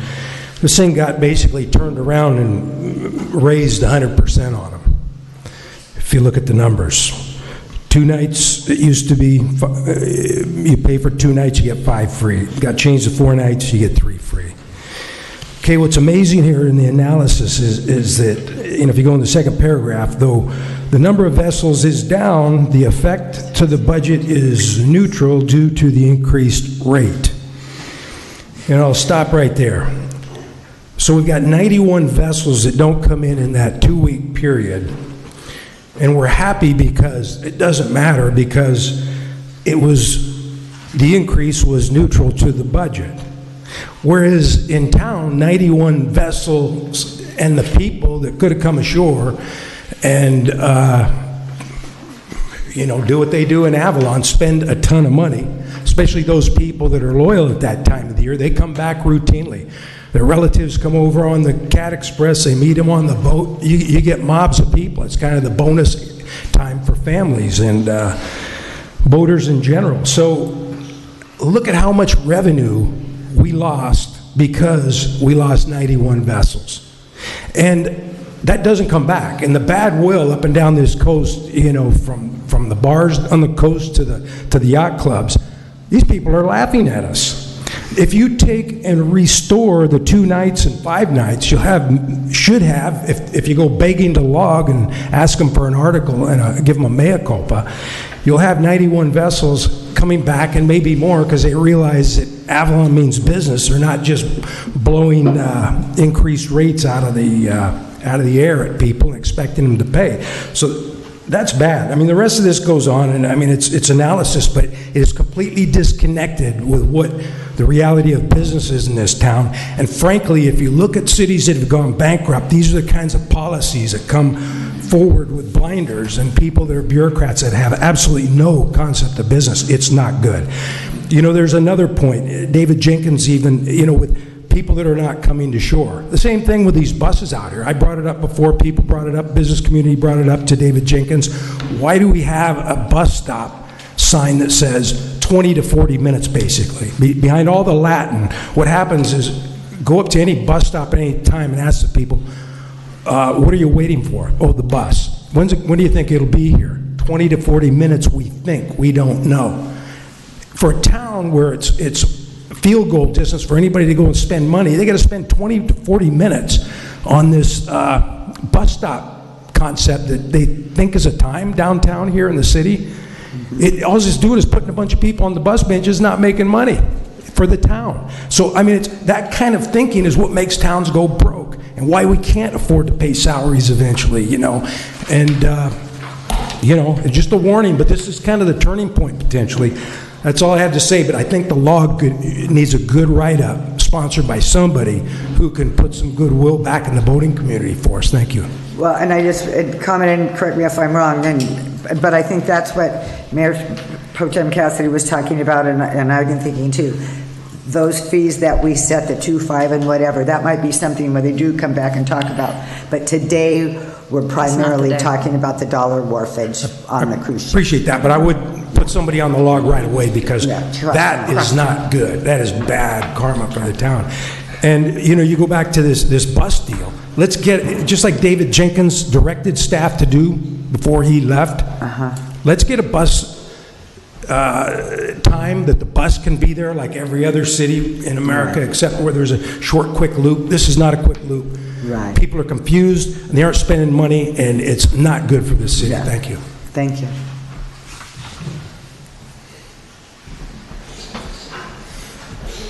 Kathleen Carlisle, 311 East Whitley. It sounds like you're just going to focus on voting on the wharfage thing, but since I came up to address the mooring fees, I'm going to look at this as a positive thing. I'm positive because we're talking about it. What you did in July impacted me personally and a lot of people that I know. Changing the 2.5, pay for 2, get 5 free to 4.3. So I have a little skiff that I can keep at the dinghy dock, but if you're a boater, you know that the dinghy docks in the wintertime are not a great place to be because they might have fewer boats on them, but they get periodically pulled in the middle of the night and pulled around the harbor, and your boat gets dragged around the harbor. So I'm paying for a mooring, but I was going to leave it all winter. Last winter it would have cost me $1,600 to leave that little skiff on a mooring, actually a little bit less because the mooring fees were less. This year with your new rate it would be $3,600. So $2,000 more to keep a little boat in the harbor. That's significant.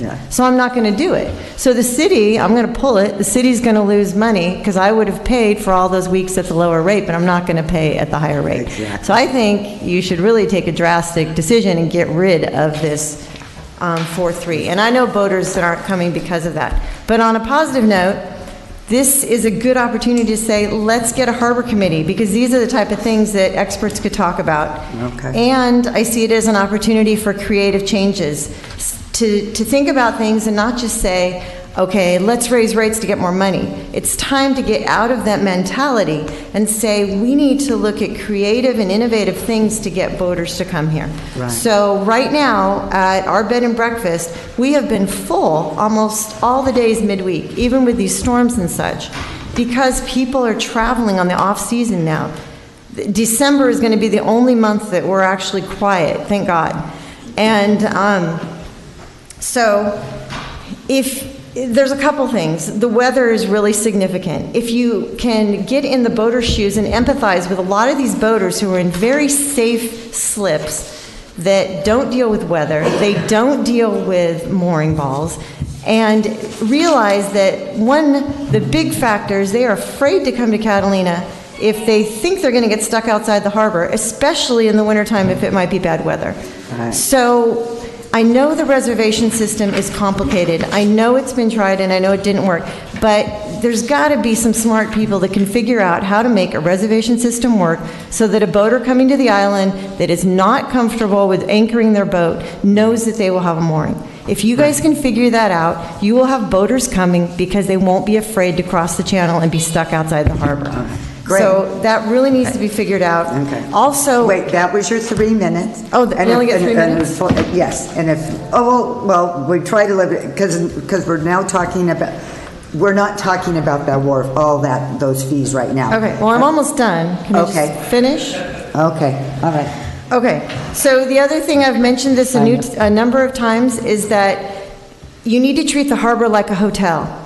You need to have like a concierge service. The harbor guys are great. They do great security, they do a great job, but people are intimidated by picking up mooring balls, and the harbor guys are busy. For one thing, you're paying a man to do something that a computer can do, a reservation and an assignment to a mooring. There are people that have been in this harbor enough times that you can sign them on a computer a mooring and they can pick it up. You can go by and visit them.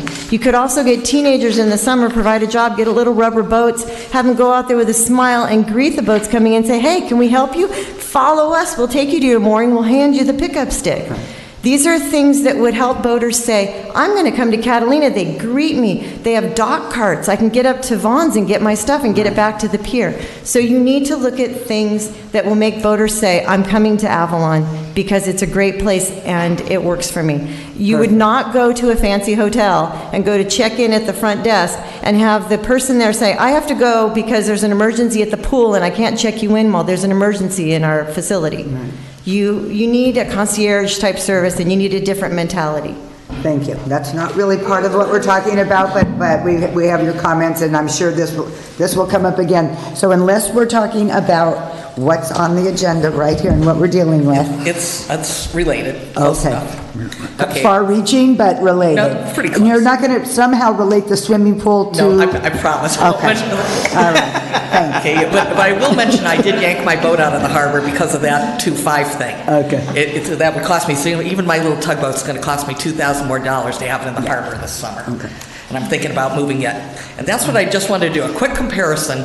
I took my boat somewhere else because I was mad about that. And I have a medium-priced marina in San Diego. And I just wanted you to hear the comparison. There I'm paying $14.37 a night for my tugboat and $25 a night for my sailboat.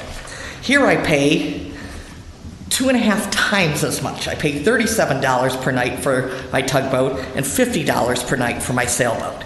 So there's a significant difference in price. Here I get a stick in the water, no boat shop, have to get parts from over town, no sail loft, no diesel mechanics, lack of repair services, have to vacate by early morning, get called all the time at 7 in the morning to move my boat. Today alone, in the last 4 days, it's cost me $170 to move my boat around the harbor.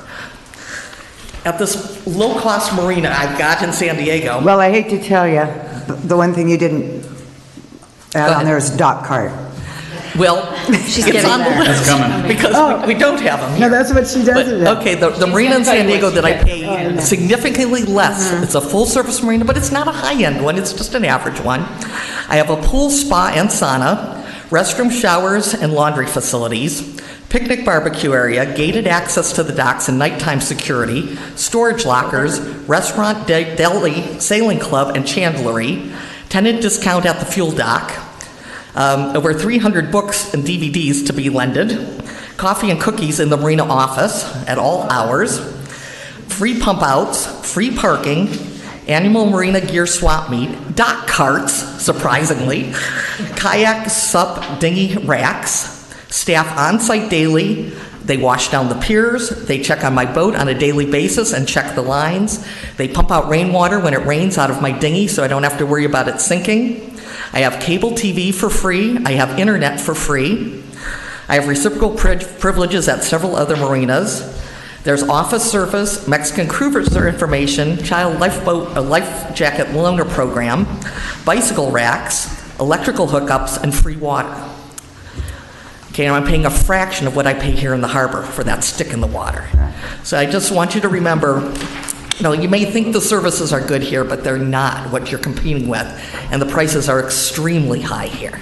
So I applaud your decision not to try and raise mooring rates, but I really would ask you also to look at that 2.5 and go back to that. Thank you. And keep those lists for, or would you like to give us your list? Okay, thanks. And John, do you have any additional things you'd like to say? Well, or you just... John King, Aficionado Charters, thank you for letting us speak, but I guess one of my curiosities, all of us here really are fired up about the rates, as you can tell, And I guess we put in so much time sitting here waiting for our chance to speak about the rates that you can't shut us up at this point. But I wonder if it makes any sense whatsoever I guess it's too impromptu to simply allow you to hear some of the public comments around rates. I mean, the short version is we were all asleep at the switch. In July. In July. Totally. We heard a 3% increase, and I think what you should be hearing from us is that we know there's infrastructure issues, and we know that the harbor needs improvement, and we know we need funding for that. So none of us showed up when it was a 3% increase, but none of us did the math when those winter rates went away. Yeah. And I've been doing them now, as you've heard, they've nearly doubled. And what happened there, it became a very directed increased burden on a very small community of locals, essentially. And we do recognize that there needs to be more money generated. And I think the message here is we're all willing to pay our share as long as it's fairly distributed. But we got nailed. Yeah. And we think it's time to kind of relook at that policy. And I don't think to be honest, I don't think so either. No, we didn't really, I don't think that, I don't believe, correct me if I'm wrong, but I don't believe we even said, okay, doing this really is this much money. I know. I mean, we didn't either. Our end. And so, yeah. No, and I think you're hearing from at least 1, 2, 3, 4. You get it. We're all willing. Yeah. Yeah, we're going to go back. Let me make a suggestion when you do get to that topic. It's very difficult to do any comparative analysis because we've got 2 days and 7, we've got 5 days and 7, we've got 7 days and 7, we've got increases, etc. And the simplification that I discovered when I really sat down and looked at it was to simply look at it on an annual basis. Mm-hmm. And so we went from, I think, 174 to 254 days that we pay for in that change. That's dramatic. Yeah. But it wasn't talked about that way because the way we kind of segregate those rates. Right. So I'd suggest that we maybe consider looking, for those of us who are in the harbor year-round and we know who we are, maybe talking an annual rate. Right.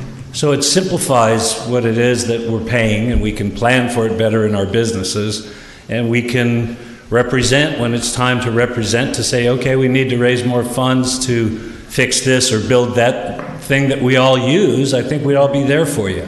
Right. So thank you for the opportunity. Yeah, thank you. Can I just make one quick comment regarding the knowledge? I appreciate, John, very much you not coming on the attack as far as saying, hey, we didn't hear it, we didn't see it, we didn't read it at the time to be able to come and talk about it.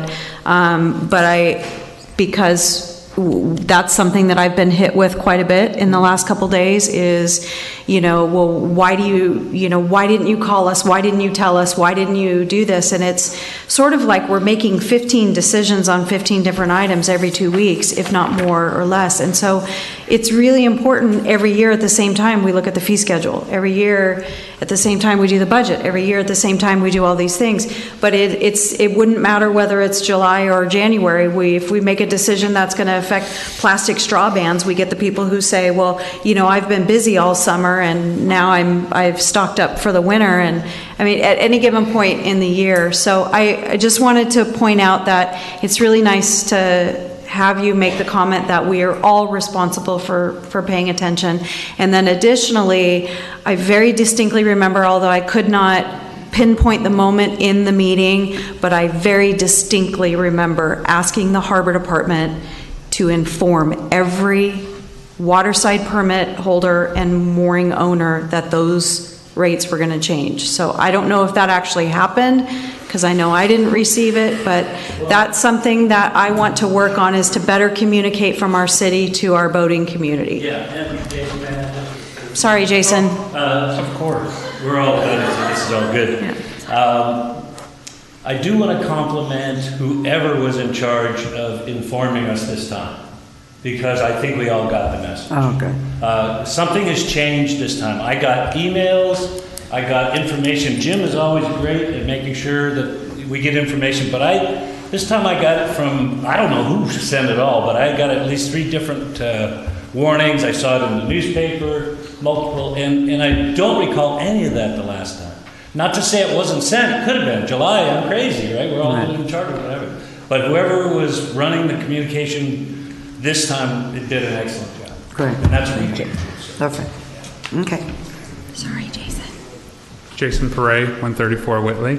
Hello, Council. I might go off topic because he kind of threw me off wherever you went.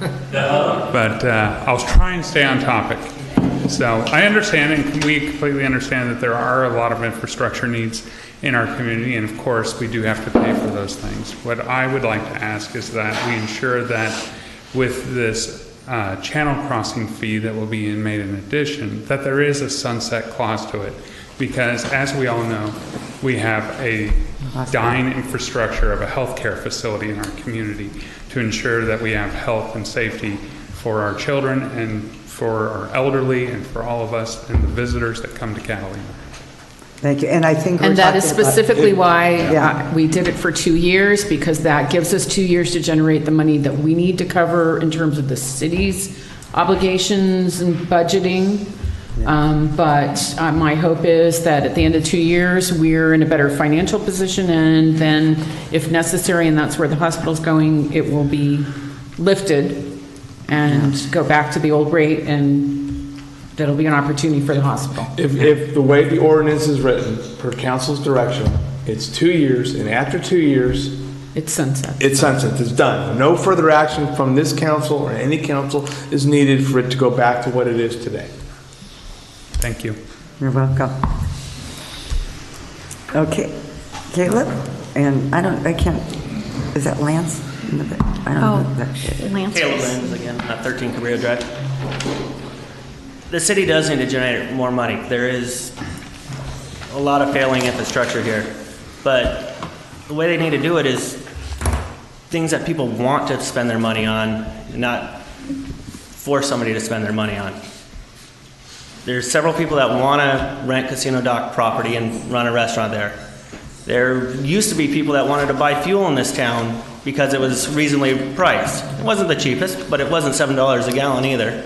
So they sold enough volume to make it a viable business that Standard Oil Chevron used to want to be here. Jack Finney made a nice living here. And now we got a burden, a liability on our city trying to run a fuel dock. It just doesn't make any sense. Would you like to take it over the fuel dock? Not at the moment. I knew that was coming. I mean, we make no money on that fuel dock. I understand that, but you scare all the customers away with the prices. We used to have marlin tournaments here, several a year. Great charity. The Church Mouse gave to the school and the kids of town. The Gold Cup, the Catamount Classic, those all made money, brought people to rent moorings that wanted to come rent those moorings. They wanted to go to the fuel dock to buy fuel. They wanted to come to the pier and weigh their fish. Yeah. We used to shoot off a cannon and have a bottle of champagne at the pier when you brought a big fish in. You drew people out there to your property that all the businesses out there are paying a percentage to the city. Whether they stop by Eric's and get a burger, whether they come out to me and get a fish and chips, whether they go to Haley and go on a glass bottom boat. You go to the pier, the city's taking 10% or 8% of that, depending on what item they buy. So do things to attract people there. Why did we get rid of the cannon? That used to draw everybody off the beach. That was part of our heritage and our culture. That's gone. Then, we went without the end float. That generates revenue. Why are we going without these things that the city has the facilities to do? And then saying, oh, we're broke, we're crying broke, when we're not even utilizing the assets we have. We need to put a little more focus on using what we have to generate revenue that people want to spend. And they're going to spend more freely and liberally with that. So if we move towards a harbor committee, I think we already got a few members of it in the audience today. So yeah, rather than because everybody's got a lot of good ideas. Forcing the few boat owners that are here in this winter to pay double their rates, let's use the facilities we have and attract people that want to spend their money here, and they're going to spend more of it. and everybody will be happier. Perfect. Thank you, Caleb. Great comments.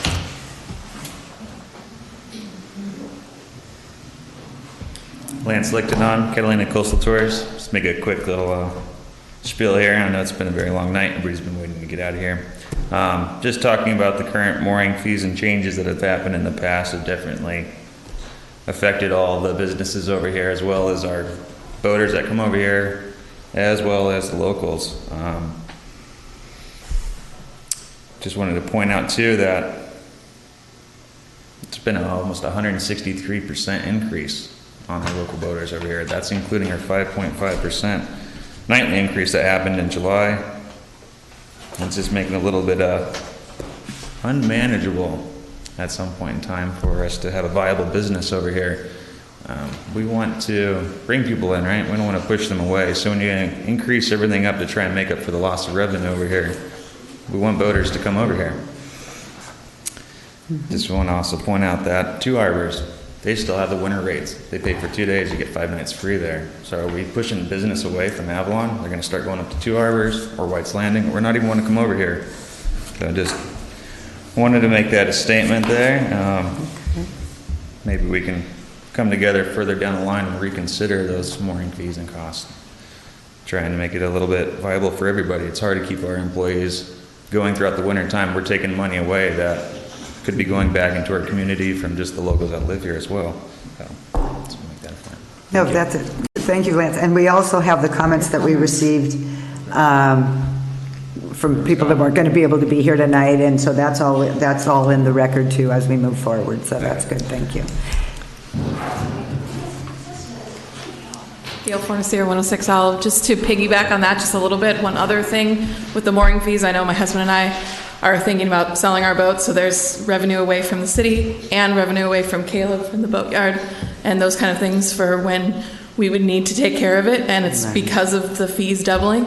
But also what really concerns me of those fees doubling is that all of the boats that are now outside of the harbor, anchored outside of Casino Point, a lot more boats out there. When we start getting bad weather, what's going to happen? And then it's going to be a problem for the city too. So just something to consider.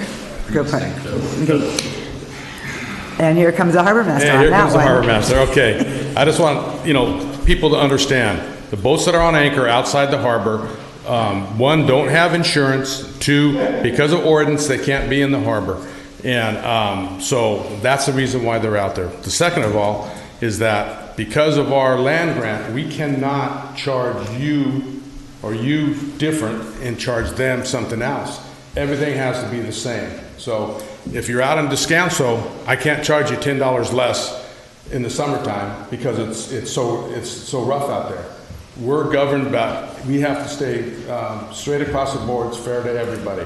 So that, that's the deal. But the boats on anchor out there are normally the boats that only come in during small craft, they get a mooring, and then they leave and they don't pay mooring fees. So that's not, I mean, it's a sad situation, but the Harbor Department was never set there to solve the housing problems of Avalon or create a storage yard for Avalon. So, It seems like there's more. So anyway, thank you. Okay. Mayor? Hi. I have a question. No, I don't agree.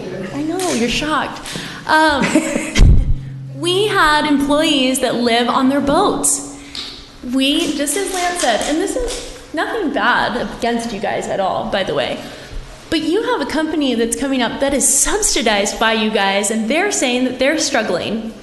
When we said that we were struggling, and we weren't subsidized by you, but I'm telling you about the mooring rates and stuff is, fine, you're not in charge of the housing. It's an issue in Avalon. There's a lot, but there's an issue in Avalon with housing. Some people are here in Avalon and live on boats because they cannot live on the land. If they do not live on their boats and they are not able to afford to live inside of the harbor where they can get some safe refuge tucked behind some of the walls, some of the break walls, and they just have to hope for the best out, we're going to lose those employees. And then we can't provide vital services in the harbor. And how much are you guys making on your picnic tables out at Casino Dock? That sounds like revenue you could have been making over the last 2 years, right? But you guys have been picking and choosing or wanting more, and you're getting less. Well, and I'm not going to argue a point, but I don't think you know all of the situations Well, of course about the dock. So let's just kind of throw that away from the table, to be fair. Okay. But we're hearing what all of you are saying. I'm just saying 100% of zero is always going to be zero. Exactly. Always. Yeah. And to say that, you're not in charge of the housing problem, I disagree. And it's not because I don't like JJ, and it's not because you guys have to understand, we are a harbor community. Yeah. It's part of the deal. Did somebody say that we were not in charge of the housing? Did I miss that point? Right I must before have me. missed that point, because I don't remember anybody saying that. JJ just said that right before He just me. said that? Oh. Yeah. JJ. Let's focus on the. Let's take if one we could focus on. Got a lot of. Focus on the I know. issues. I'm trying, but I'm also trying to be nice. Okay. I am done. Never mind. Okay, there's one more gentleman, I think. If, again, I believe we've heard enough about the fees that we increased, and we are going to be taking a look. Do you want to talk, if you have something different to say? I have a little bit of input on him, and I created something out of nothing. Come on up here, close, and introduce yourself. Taylor Massard, Tailored Seafoods, 360 Clemente. Okay. Commercial lobster fisherman. I've been fighting all this weather all year. If you guys have a boat or have ever been on a boat, it ain't the most fun in wind or swell. And then you talk about going 10 feet from a rock on the beach in a 6-foot wave. Generating income for this town. He's talking about people not paying their mooring fees that live in the anchorage. They pay their dealers, not the mooring fees. But, I'm out there every day I can be, no matter what. We're treated like convicts out there because we load bait fucking early in the morning. God forbid we have lights on or some yachty's gonna complain. 5 a.m., we're on the dock, 20 minutes, done, out of there. That's all we want, Mooring fees rising, yeah, it's gonna hurt my business model because I wanna get another boat. I wanna pay, all my mooring fees. I don't wanna sit out there in the anchorage or any of that bullshit. Mm-hmm. But I wanna sit out there and, have both my boats. Right. Go to Clemente, make more money, bring more to this town, sell to all these restaurants. A few of them may not pay, and I won't mention who. But, I'm trying to bring something to this town more than ever. I've been coming here since I was knee-high to a duck. Okay. I got roots in this town one way or another. Grew up with a lot of kids, they've moved off. My kids play with their kids. It runs deep, but when you're hurting the businesses that really don't have the highest profit margin, I don't care about the cruise ship or any of that shit. You guys go ahead. Can you please stop swearing at us? Sorry, I'm a different breed, but that's the way it is, and it hurts. Mm-hmm. It definitely hurts the bottom line for me really bad. Okay. That's all I'm gonna say. Appreciate it, Mr. Salazar. Thanks. Okay. I think I'm going to. Annie, can I ask a question? Oh, please. Put the timer. That's too bad. If we publicly notice this already for the potential to increase the mooring fees, and it's a public hearing, can the council at this time right now choose to decrease the fees? Well, number one, I wouldn't want to decrease fees without looking at numbers. Okay. I don't think we have the information to do that, do we? You can't do it because it's noticed as, when you look at this, it says increasing. To the notice. Okay. It can be less than you proposed, but not a reduction Of what's already been voted of on. what's already been voted on. It was a good question, though. Yeah. Should I make a motion? Yes. All right, I'll move that we introduce and pass to the next reading an ordinance of the City of Avalon regarding increase of cross-channel wharfage fee, which would be option A, and changing the sunset date to February 28, 2021. A second it. Moved and seconded. Any other comments? Call for the vote.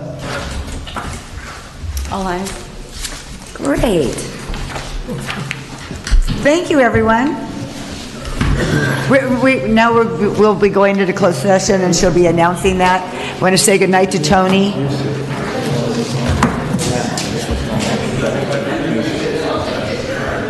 Good night, Tony. That wasn't bad.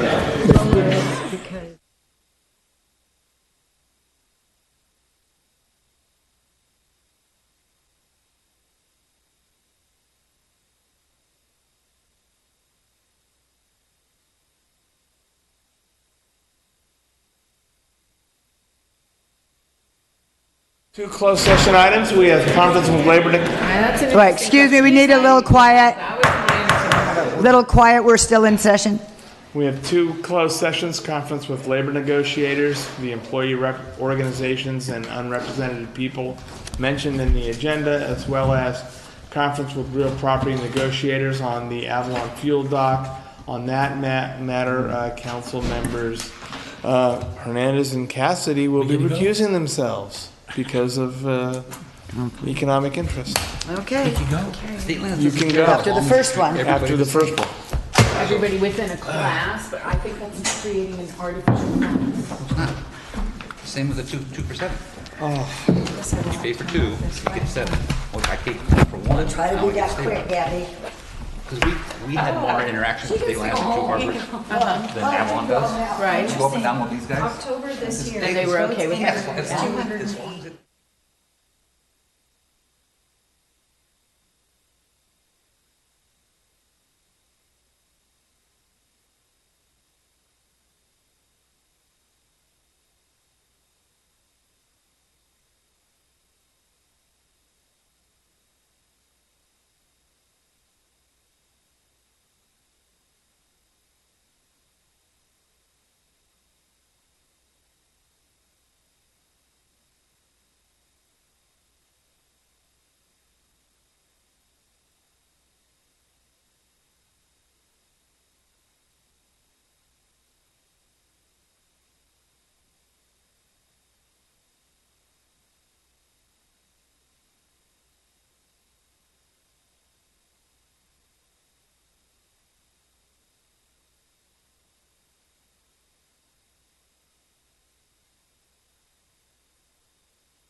You can. Okay, and we are back from closed session. And there's no reportable action. Thank you very much. Thanks, Chef Fed. Everybody have a good night. Meeting adjourned. Merry Christmas. We got one more meeting from It's not for the league.